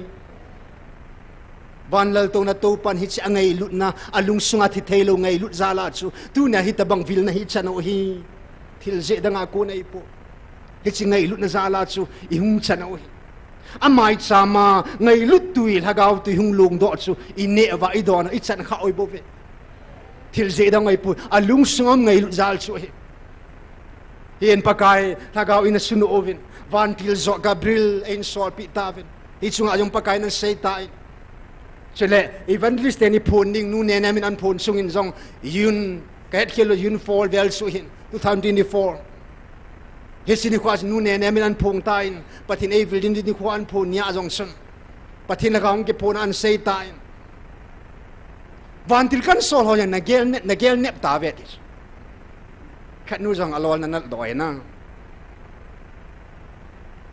ya ke man ka solding van ti lan ka kha pi ding nei ta ven ti cho a hin mi khat to ki ta na zala ka van ti ho na khang sungawa kan solding ding ai ta e ti kit ve na hallelujah chule hilai muna lat sa ho ningkum October 19 na Dr. Hakin Dr. Seibo lam ga mi som na sige e ko ni wa ang sun Gabriel van dir ho pina wa pam lang thu polam thu na hala ave ti chu ke pathin ka thane na tu zenga zong hi ka vil na hi nam dang te chung ka chu sa mo nang ho khela nam dang ho ka vil ma na gel hom ti ki ta chun pathin thane na chuna koi man thelo ai wangin koi man nam avil de po na hi hallelujah tu ki kai nam dang te vila chi ai de po na hi hallelujah ei ho sang sangam man ei nga lal so hi van munai ki mu to di pakai nang ho sangkin ka nga lal zoi ti van munai ki lam to di ka nga lal zoi ti chile pathin haga gi su no ni win pakain avan ti ho so he chini khwa chen a seita ka van ti hon ka lung sung bu abena ka thupi wo chona heven tunin ka van ti hon na taw pi na zaloven ka vil zom kit ding nei ta ve hallelujah thil sim zo si pakai kin ka ngai lu ka thil sim zo si na ngai lu ti so kin ka vil te ka thil sim zo si na he ti so gola dai no het taw hila hallelujah gola dai gal mi te chunga go ha zu ti na kitsa taw I ho kitsa na momong kinai lo thil sim hon het ta so hallelujah azi chu asim pan angai lu cha thil sim hon angai lu ti so hallelujah asim ban het cho thil sim hon het ta so van nui ne he hi usong le van mi te le van thil te het hi ta ve van nui het na jong ki tung thau thau ding hi ve hallelujah yesu ki nem naw phat lai ta van le si simpa pathin a o ki za phat hi hallelujah o za lai ni khu hi o isa thei lai ni khu hi pathin o za ke ti ta banga lo pi ta pathin o za thei ka gel jin kil ta kan gel ji phat le hin ka ngol do gut ji chu kamang ham ka ti ji chu gel mong le thu pi wal chu van le si simpan o za sa thei na kum khang hi ti chan min pathin hova nam dau lo sim min pathin hova tu nei nam sung ma ho gu thi sa ta ta kyu ma na tu nya pakain e ho khal khal zerifat khwa mei thai amanu Israel singa mei thai tam zong le ka su pa ile za chu mei thai dang ko ma ki sol pun zerifat khwa mei thai nu hinga ki sol za bo bin hi hallelujah tu nya nam hi zat la mi him hi zat la pathin o aza sa te chi hi ve hallelujah hallelujah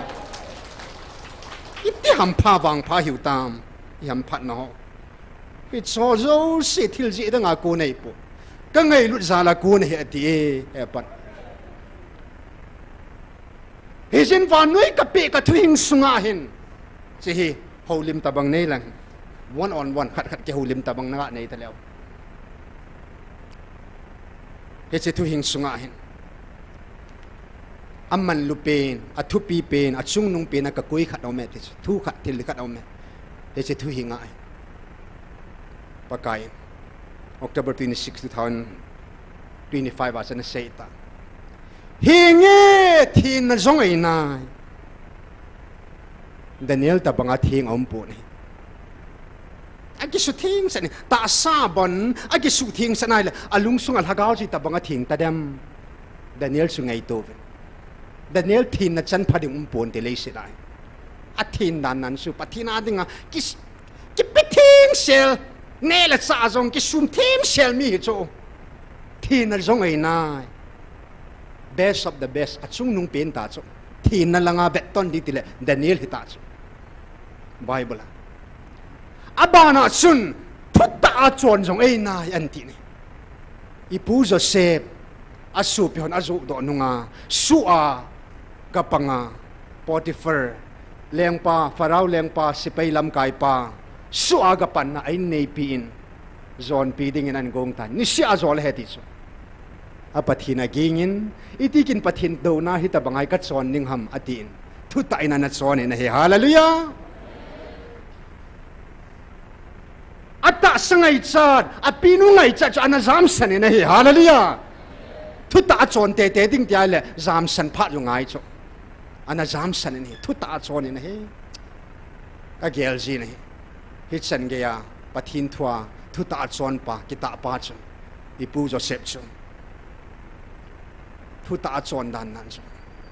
ai la pakain sei kit tai thupi a hin song a hin na etikini thupi a hin tu sung thupo na an sei ta in pakain ka su iliza ji bola hinga kala atu ham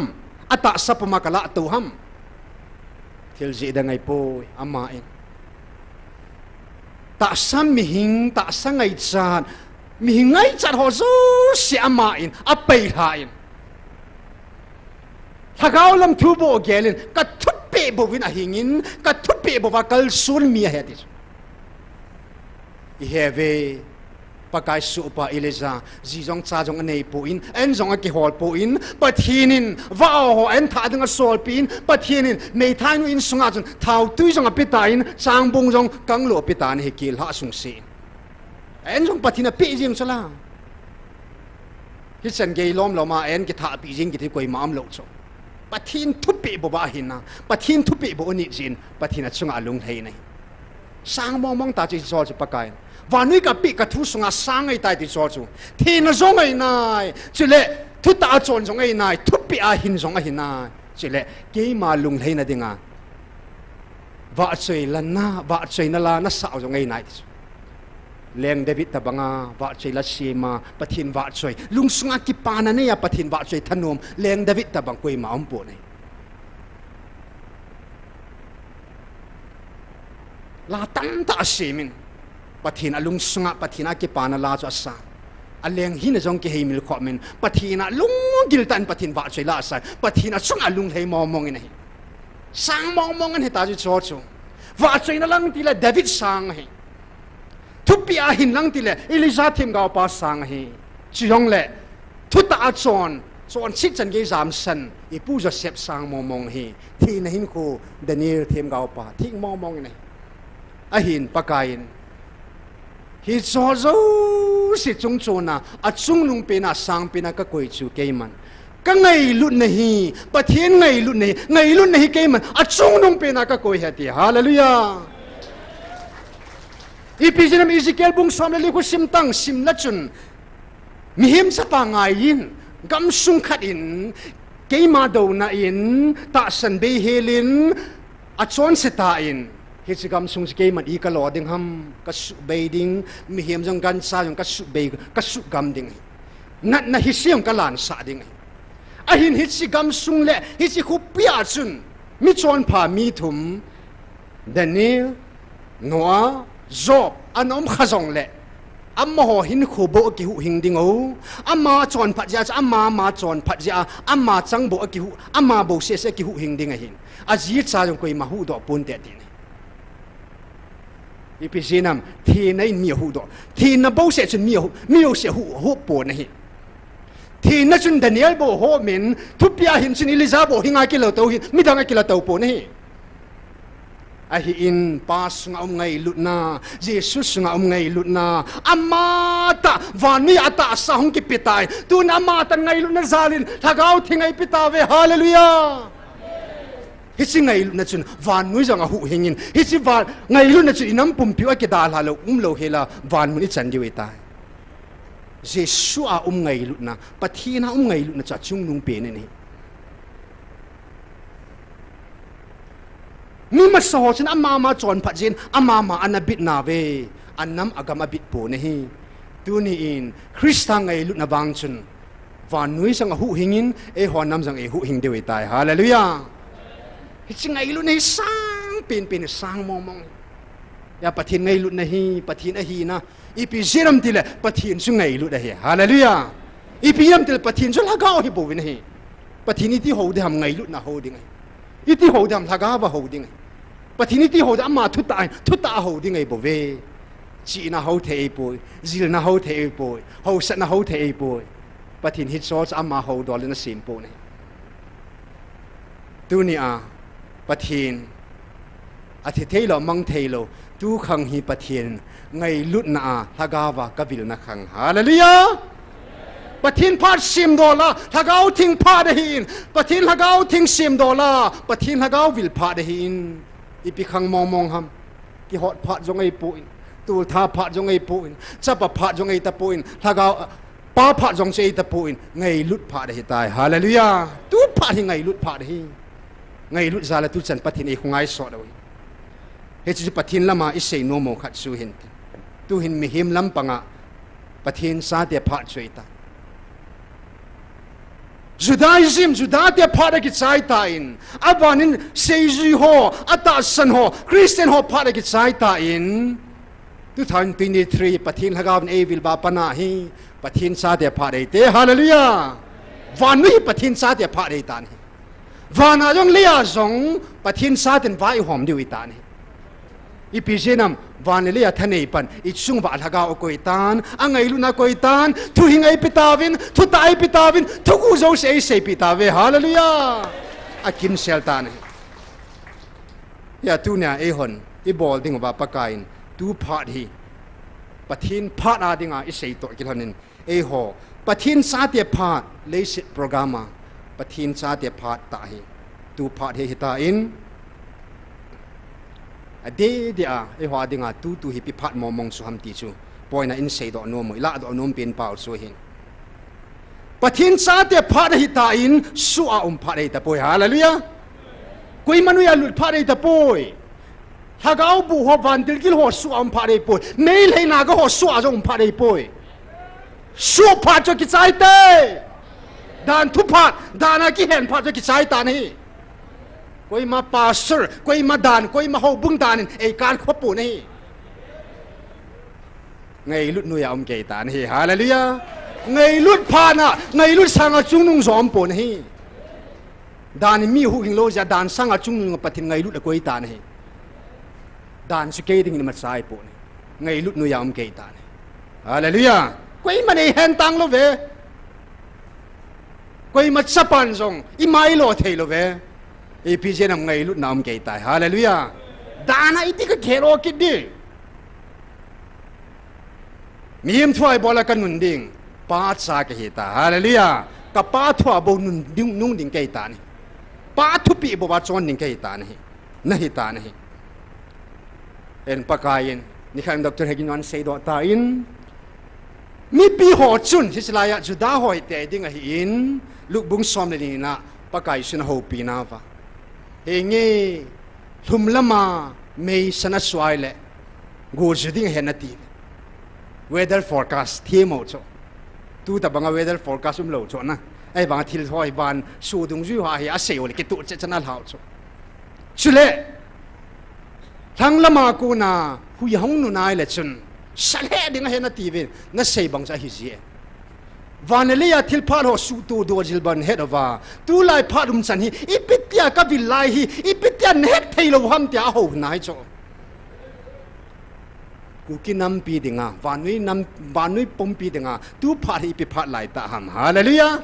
pathin sa te phat ei ta na hi hallelujah pathin sa te phat lai ta chu hi ta na hi hi cha hi pakain pathin sa te phat na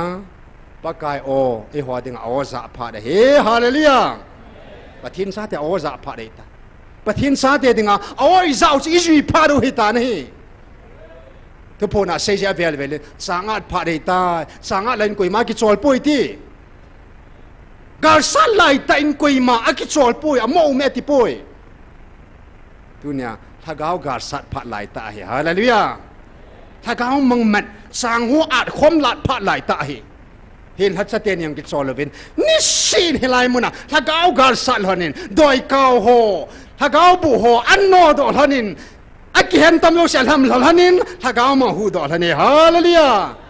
ถ้าเขาการสั่นผ่าไหลตาช่วยสังอาจความไหลตาผ่าช่วยฮัตเดสินกองสินกิจวัลเราเฮลินอดีตฮัตสปูลัมกายนั้นนิสฮัตเดสิ every Saturday in counseling อาชีพฮัจจริงนี่ถ้าเขามังจังอากิอาจความจริงนี่เฮฮาเลลูยากิจวัลที่ฮิปโปวินนี่สิเลตูตัวทุบปีเป็นประเทศซาเตียดิงาตูไลตะนาวเฟดกิตบังอาโจตูตัวดิงาไอหัวดิงาอัทุปีเป็นตูตัวดิงาอิปิพาไลตะหัม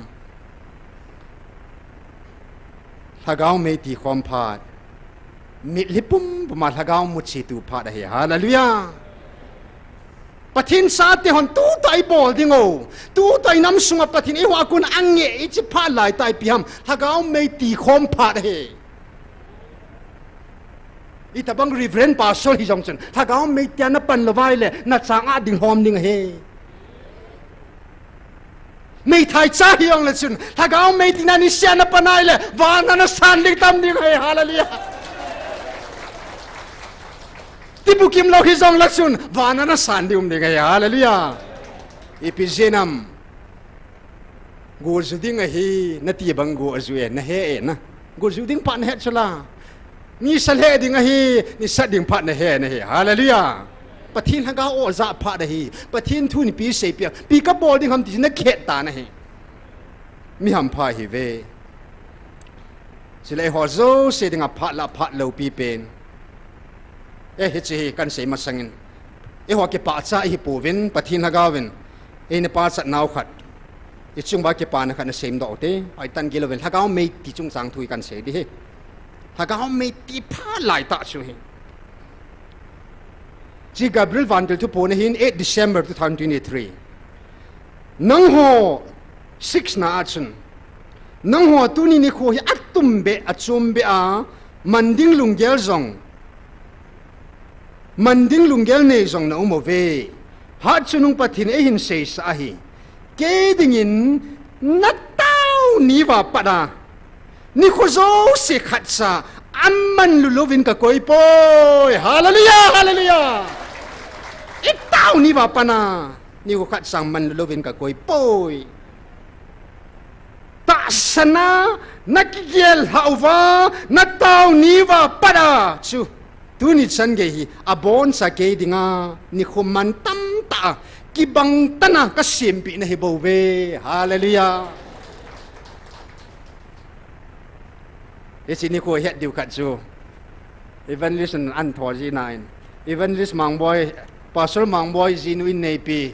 นูเทเทมันลับพลเสียนิช่วยโจ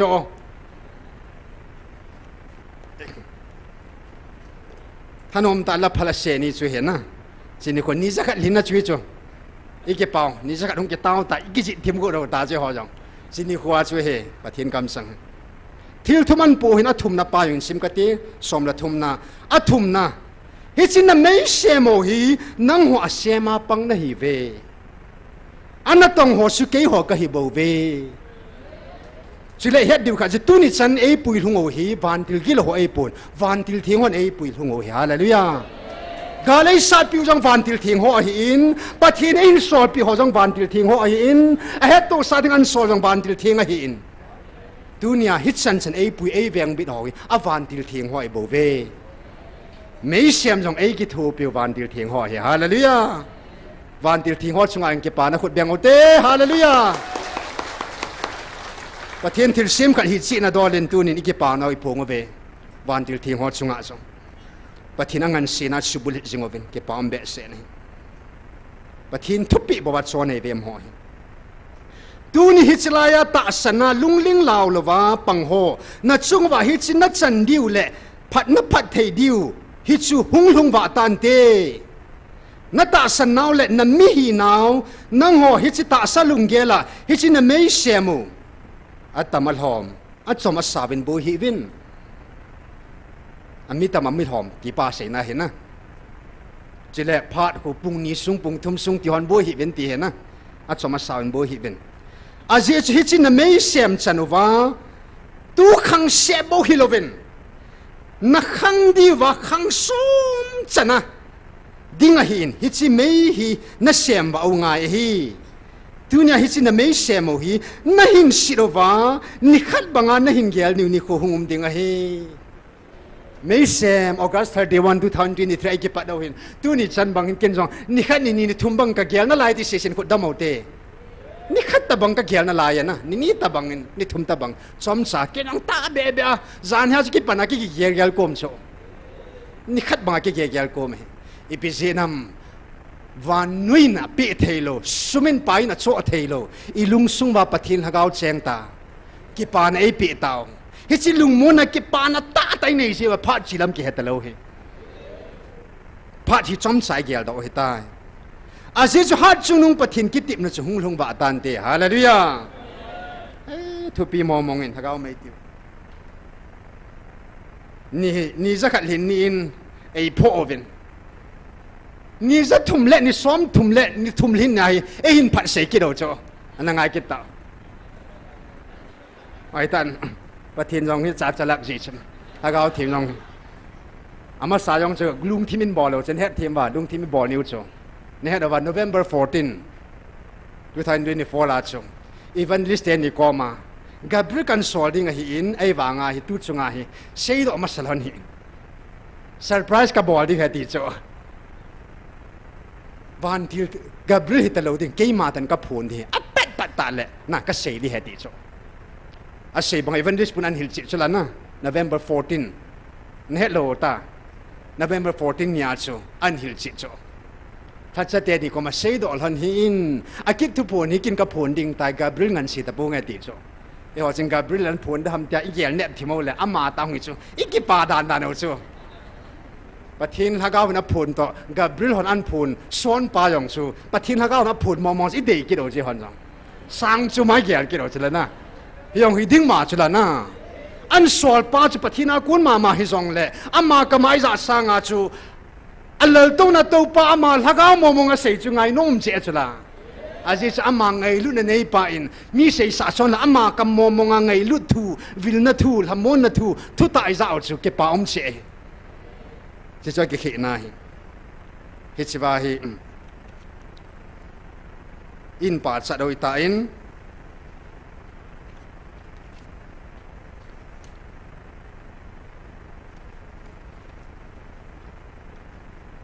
ngài ô tê cái họ cái bát saปูtin bát thiên bát chặt nó rồi cái lâu mà miền bát chặt lâu chứ bát thiên bát chặt lâu viên na cái đàn ti bằng anh na bát thiên ấy bát chặt nào hiểu chứ even list ni bát chặt nào ấy pu in pu pia ni bát chặt nào ấy pu bát thiên ấy bát chặt nào he bát thiên ấy thì lấy thì riêng điều hiện na anh ấy khổ trên sim cái tin 20 July 2024 16 na achun tu nakal sen na diu sunga ke ma ka kipain kalung alheze azi chu vanoi le set pumpia hita banga hi ngai lu na zala ka thupi manga Taona Mei Tikhomna mi hizat ngai lu na zala hung taw khom hi nang ho nam te lo nam dang lo hita he khut dang ote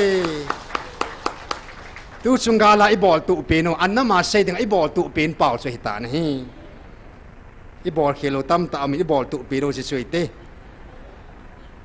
hichi pi nam le ka deil han nam na hi naw hichi thil gon hi ke man kan gon sa hi hichi ni kho chan hi nang ho nam mi te bo na chan diu le na zo diu le na kita na zalova ko na hichi ni kho chan hi na zo diu ke man kana mu zi akal han na hi ve hallelujah iko ma che che be te na bol a phai su pi tiu te na bol phamo mong e tiu te a pha cho phai ti lo le na bol phamo mong e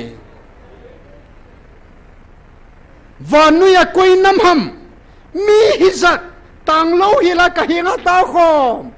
aum nai po na hi hallelujah vanoi thusima anaum khalo koi man namin azolo hallelujah amen kami Israel te zong ni som li kan puya elang je boy po te na pakai dinga e ho dinga ni ko sang kha jong pakai dinga ni khat a hin na hilai ai khat ve Gideon in anti le ehon isu di event pathin kam sang Joshua ha pi event na pakan ke dinga kanup le Joshua mi tinga Abraham yang kanup le Moses ti tanga ti bowe cho he pathina bo he ni som li jong je pakai nup le kum som li ti kom na ma dinga ti soi boi lo dinga he yo khat le kum som li hi lo hin ngai tin pathin su ti ko ki doi te kami Israel tem ni som li kana puya hinla nang ho nam mi te hi ni sat pi tang lo wa ka hinga na taw thei nau hi hi chi zo na ding lung chang na pu do le na kita na ho ka mu sala ka na dei han na hi ve hi cha zong hi va noi han na ta ve amen hallelujah egal mi te hon narco terrorist ai ha do và nuôi mi te in Christian ta san hon ni khu sang sang tao te in ti deu te hallelujah hallelujah ki pau mo nge ki pau mo nge i min sit nau tam be sen cho tam be a chuna pathin lam be a chu min phat i mu lo le ha na pot tho nau le na tom ngai nau zala hi chi zo ding lung sang na put na wa ko na lung sung ba ke man ka muwa ka deil han na hi ven ni za le se thu sima zong ana khalo na hin zo ta vin na chung wa ka lungal hai je hi chi na tu na cha teu khanga phat thei na chan di wa pon ta pan na lao a hi bo ve pathin adin pi le gal asat pi nam mi te hi chan ge ya pathin bel te tia van nei na het panu tun zong na het pan ta ve hallelujah pakai ni ma kho wa khang som phat thi nei koi pi ve tu cha te ho a hin tu ni in pakai na tu chau te phat thi a chan ni hun gel thu pi ve ti he ji sang am ho zan na hon na no chat di he ti chu ka o na za lai ni kho ka vil lai ni kho na oh hilaya hi yung ki ngai dan dan ho na sin mil thei lo di dan he thu pi mo mong in pathin vil na ki chai dana in gel do kha diu hi lung hal go che che in pakai วันนี้ขังเตสิมาขลงงันสะตานี่เกลงวยสิงหอจงวันมีที่หอตวันว่าช่วยละสะคมอยู่กับพัลโปอินหอวังปะกายวันมีที่วันที่หอตอว่าช่วยละสะคมสะตาเวฮาเลลูยาหิงไลสังมีสวัสดีนุ่งติงเลยกะลุงเล่นน่ะจนเขาก็โอ้กะจะสะจันนิ่งกะเฮ็ดสะให้ที่สุดตาสวัสดีนุ่งติงเลยนะดังฮัจลังหัวลุงเล่นหัวสุนั่งหัวนำกะจะเตวังหิงไลสังหินนั่นเล็กขบวนน่ะมินุกะจีลุดาฮาเลลูยาวันมุนันน่ะจันนิ่งโอฮีหิงไลสังกะเฮ็ดสะกะจะสะน้ำมีเตเนเวฮาเลลูยาอีวังพมมองเวจุมาละปะกายขังซ้อนituอิจาเดียวปะเทียนมุนทิ้งก็มุนทิ้งอันสะเดียวก็มุมาสะตายดิกันฮัจเตียนยองลำกายก็วันมุนะน้องกิจอดลุดก็มุมาสะตายติกิจละน้อมละดาเลวหันวันกำลำปีสิฮตาเวฮาเลลูยามุวันไลเลนลำปีก็มันเฮปอินตุยสุงากุงอินในกิตอลนะก็มันเฮปอนลำปีอนุงนาสูงสุงากุลกิทอลนะคุยมันเฮปูนุงาขัดกุลังอากิซามนั่นลำปีคุยมันเฮปูนี่ตุนินปะทินินสตันปันสนะสตันลำปียงกิเจตายหิลเตาวันที่เราปันละดานลำปียงกิเจตายหิลเตาปะทินฮากาวินวันกำลำปีกิเจตายหิลเตาเวฮาเลลูยาอิตติยงเล่วันกำกัลหุนเตะได้ไงตายฮาเลลูยาวันมันกัลหุนเตะได้ยี่มว่ามังตะปุงกติปะทินสาวมาคิมซูวันที่เราอีพีหล่อตาดิ่งไงลุดนมน้ามาเอาเมฮาเลลูยาไงลุดน้ำมันในปุยอากีจัดเป็นไงลุดเลยไงลุดกันในลายเสียเมียนมาจุกขอมากุณาจามดิ่งไงเป็นตัวเห็นปากายนั่นเมลมาเตียวเห็นนี้จัดสุงสุมังเดนกูเฮ็ดยานี่ทุ่มสุงนะอาตามตัดนิงาสุงที่หัวอันเซมินพาจีอาหินละนี่จัดดินโจตามโอฮาเลลูยาอีเมลมาเตียวเลยอัปทีโนวันติลกิโลหออินนี่ทุ่มสุงาสุมังดิ่งท่าจิมิดิ่งอากิโกดนาวจูนี่คิวเอตาปูอินอาตาวนะจงนี่สังขัดดิ่งเจ้าตาเวฮาเลลูยาอากุมาเซนกุมทุมิกาลกายตาเวนะเฮฮาเลลูยากุมทุมกิดิ่งเจ้าตาฮิละนี่มาละปากายนอีเมลมาหอจุซาบังอินอาเซียมตานี่หัวสเกย์บังอินหันสันเอปีเววันที่เขากาเลยสัตว์ปีเวสวยปากายนัตโตเห็นตัวนี้โคเห็นแล้วก็ไม่ตีพัดตัดช่วยเห็นมหันรู้ที่นี่กิเสียมห้องสเกย์ไทม์เทเบิลกิเสียมห้องนี่ที่น่าพัดกิเสียมว่าปฏินักิสลาลปนวันที่เรารีคอร์ดช่วยไล่มุนาน่าอิโตอิทิลบอลผู้เพียสก็ได้จินห้องวายเกย์พาลตัวนี้แหละกับเบลวันที่เล่นเลดคัมเมอร์สตัวนี้ห้องวายเกย์เจ็บห้องดร.เฮกินอากิไซโกนาปุงไข่ตะวันบานาห้องบาลุดเฮมาเฮอันจีลุดเดตาโจเฮปูพีเอส11:30ลาห้องติงแหละคนนะตัวนี้พีเอสปะทินมีปาพีเอสอาริโกดาโค30 minutes late อาจีปีเดโจโจเทโลโจไลมุนาเฮยาปะกายวันที่ที่วันกี่วันจะท้ากันเอเวติโจนัดชุงบาเฮลุงทิ้งตาเลต้าเลยหัวกับเวกอลเวติโจหินนัทุพาหินนักกิจอยจึงดีเหตุสุดนะนักกิขันปีโลดีเหตุสุดปฏินับปิวอะไรขบวนทุหิงหิสิเลเกี่ยวันฮิไลมุนาหินัตองพากุยหินนั่นเลยขบวนมินจิลุเที่ยวมันที่ก็เวทเลี้ยวเหตุสุดแต่กางสิลิงหงหอจงอปิงท่าสุอมิงกิจิลุเจ็ดเดียงหิฮาเลลูยานักกิซิมนี่คู่สังโลปิโซพาโลปิเป็นอุสนัมมันโอตายเกียดิ่งินครอสซา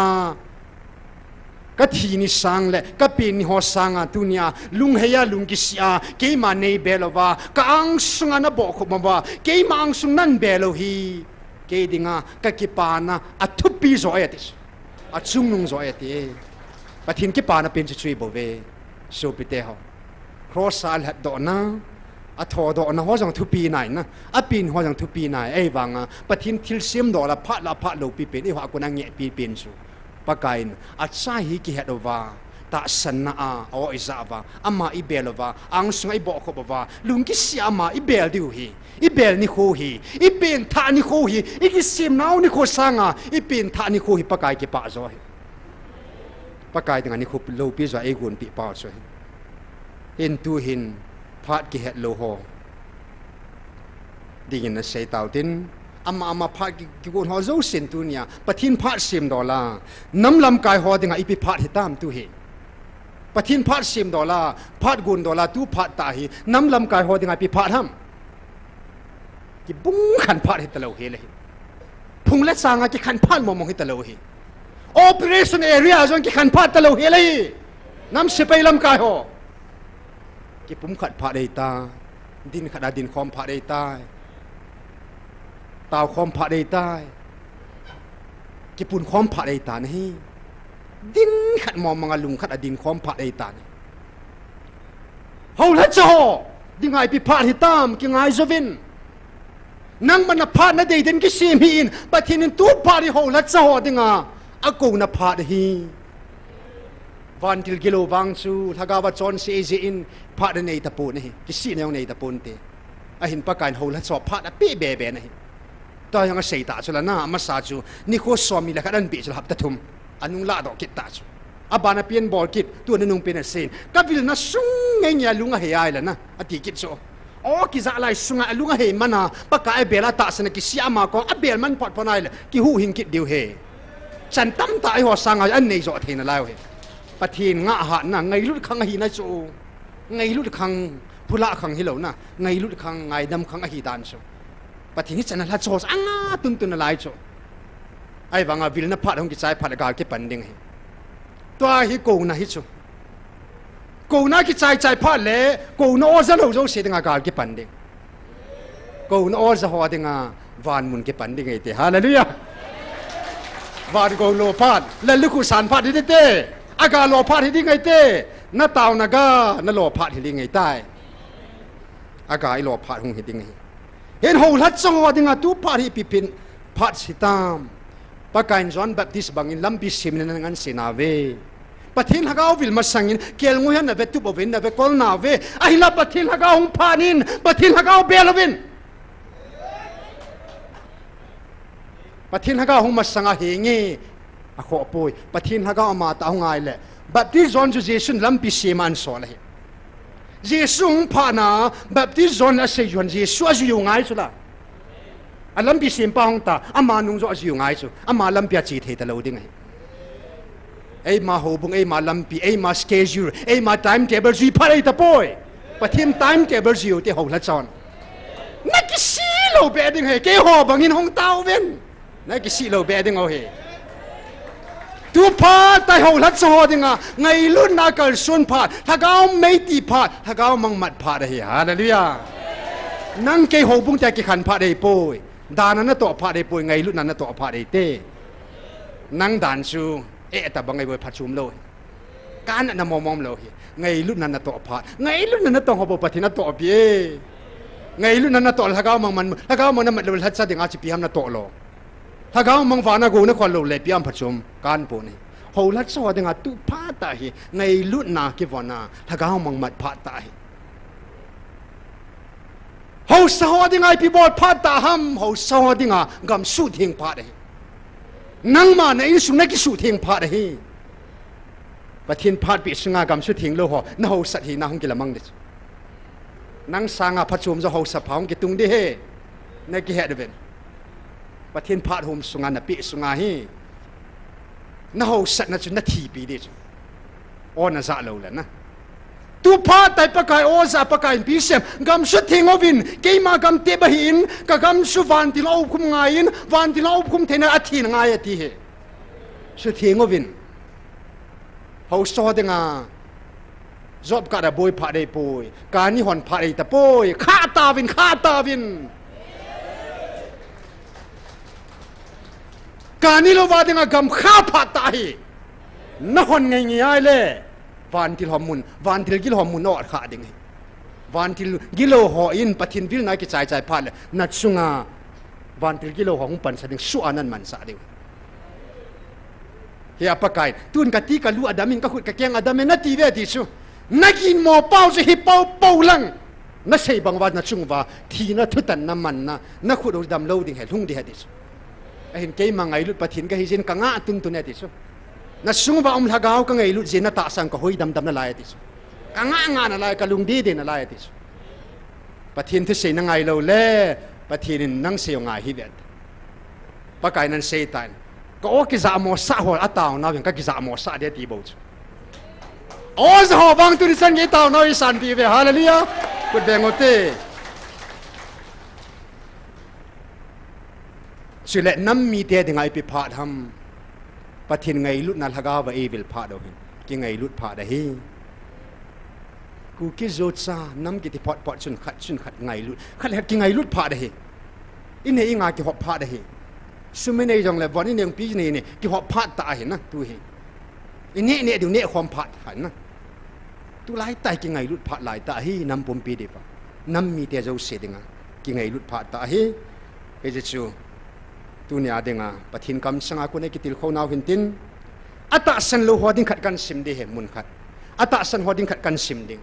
ตาวในดิ้งปูเปียสินตาวโซในบินตินเอเจตุนีอาดิงาโซนาหุตันตินตาสันโลหัวนี่กิงไงเป็นลังนำปุ่มเปียปะเทียนโกนโอจะโลตาสันโลหัวดิงาเฮเจกันสิมเดเฮ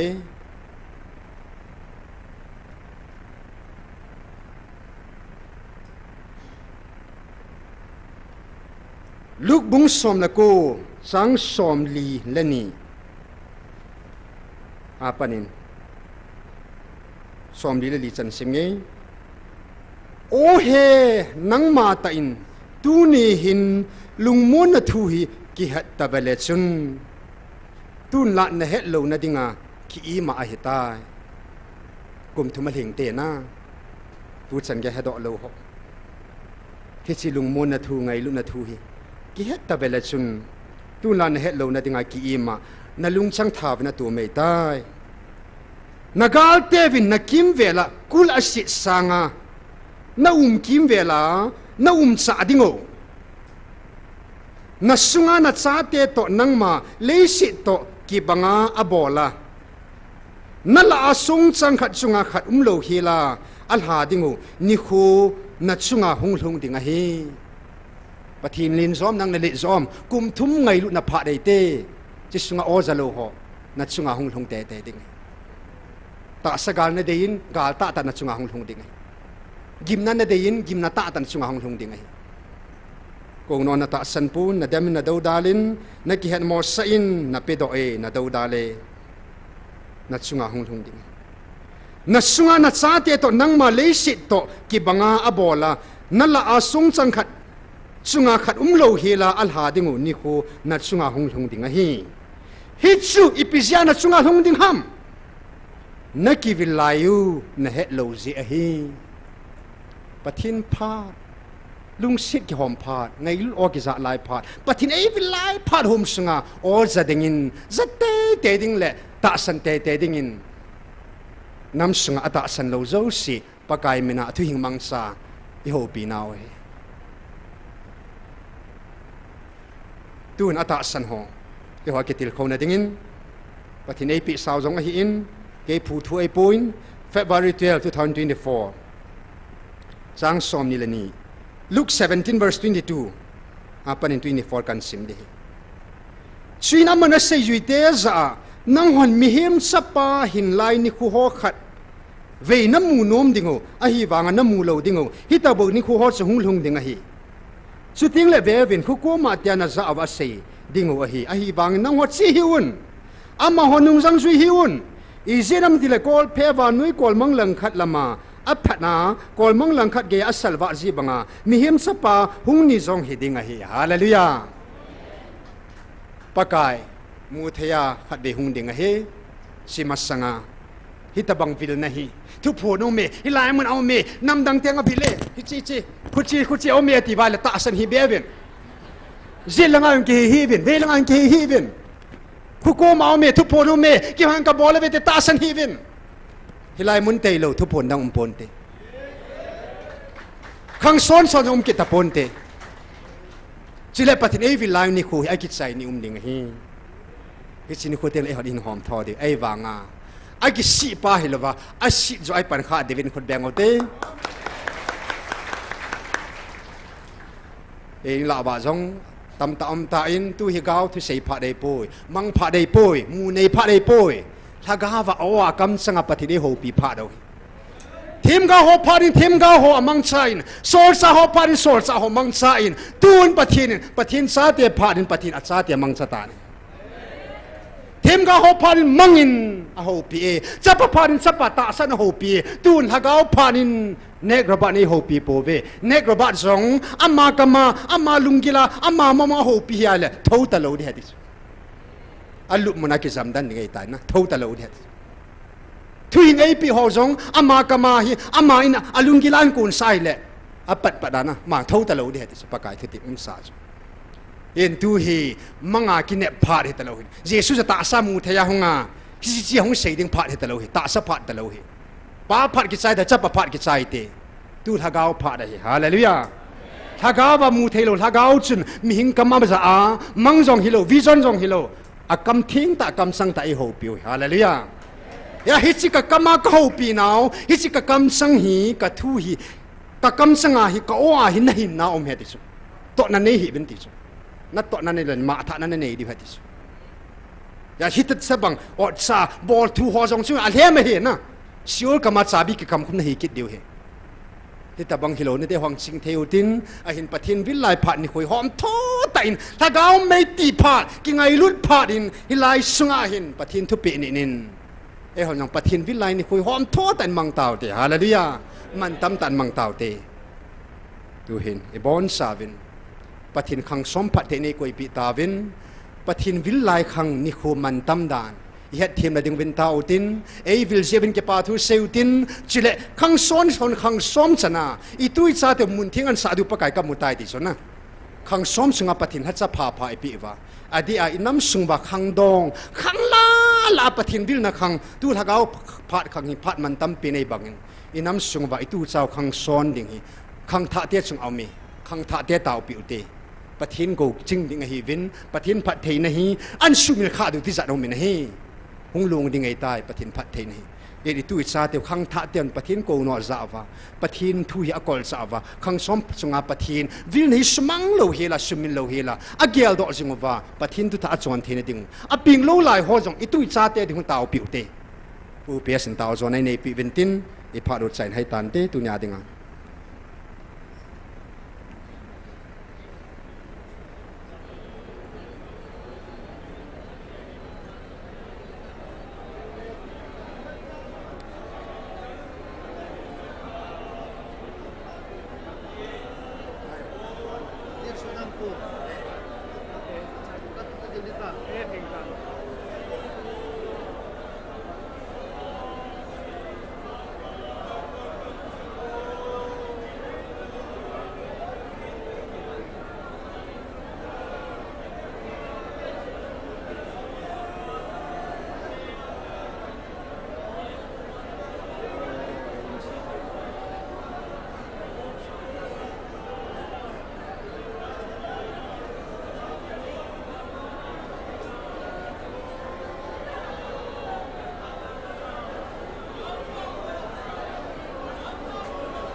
sang pena to hepa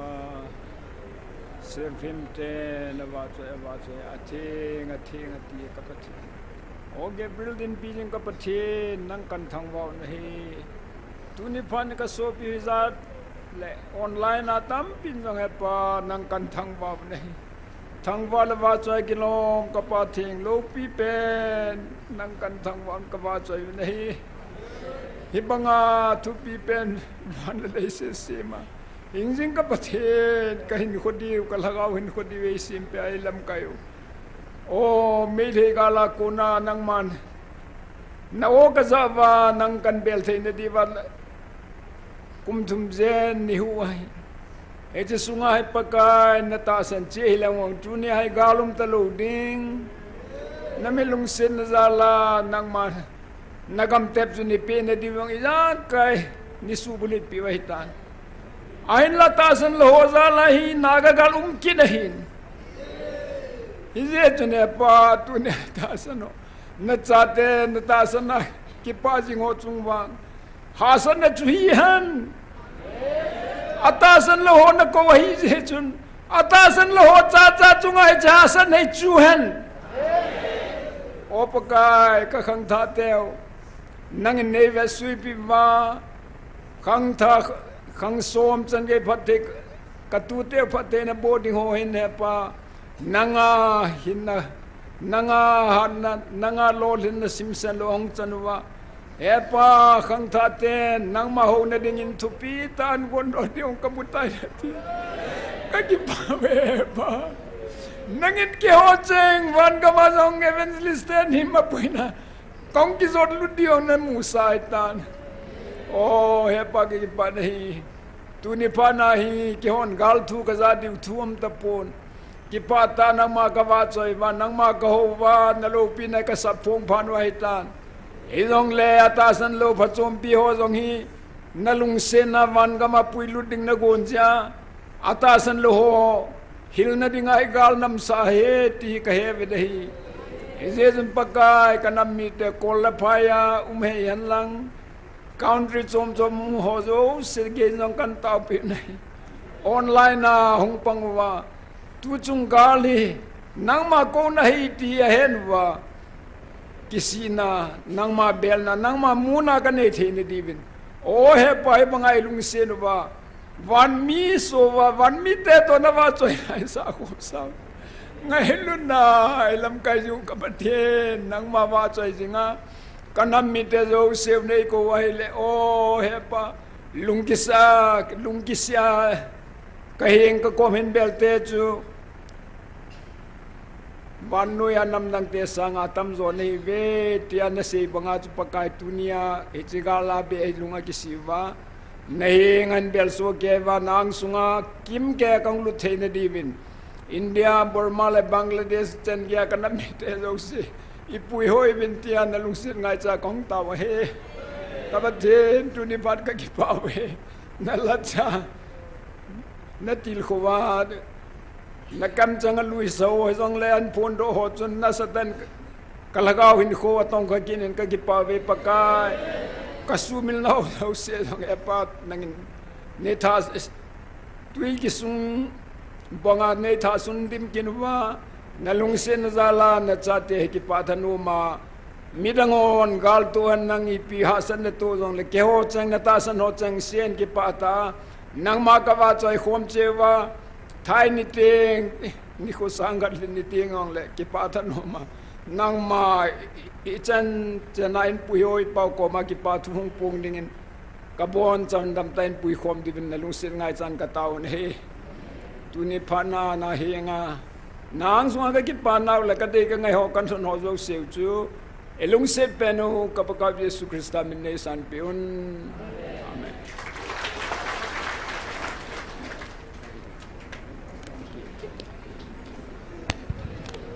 ki pa min sei ma bongin Tuesday ni he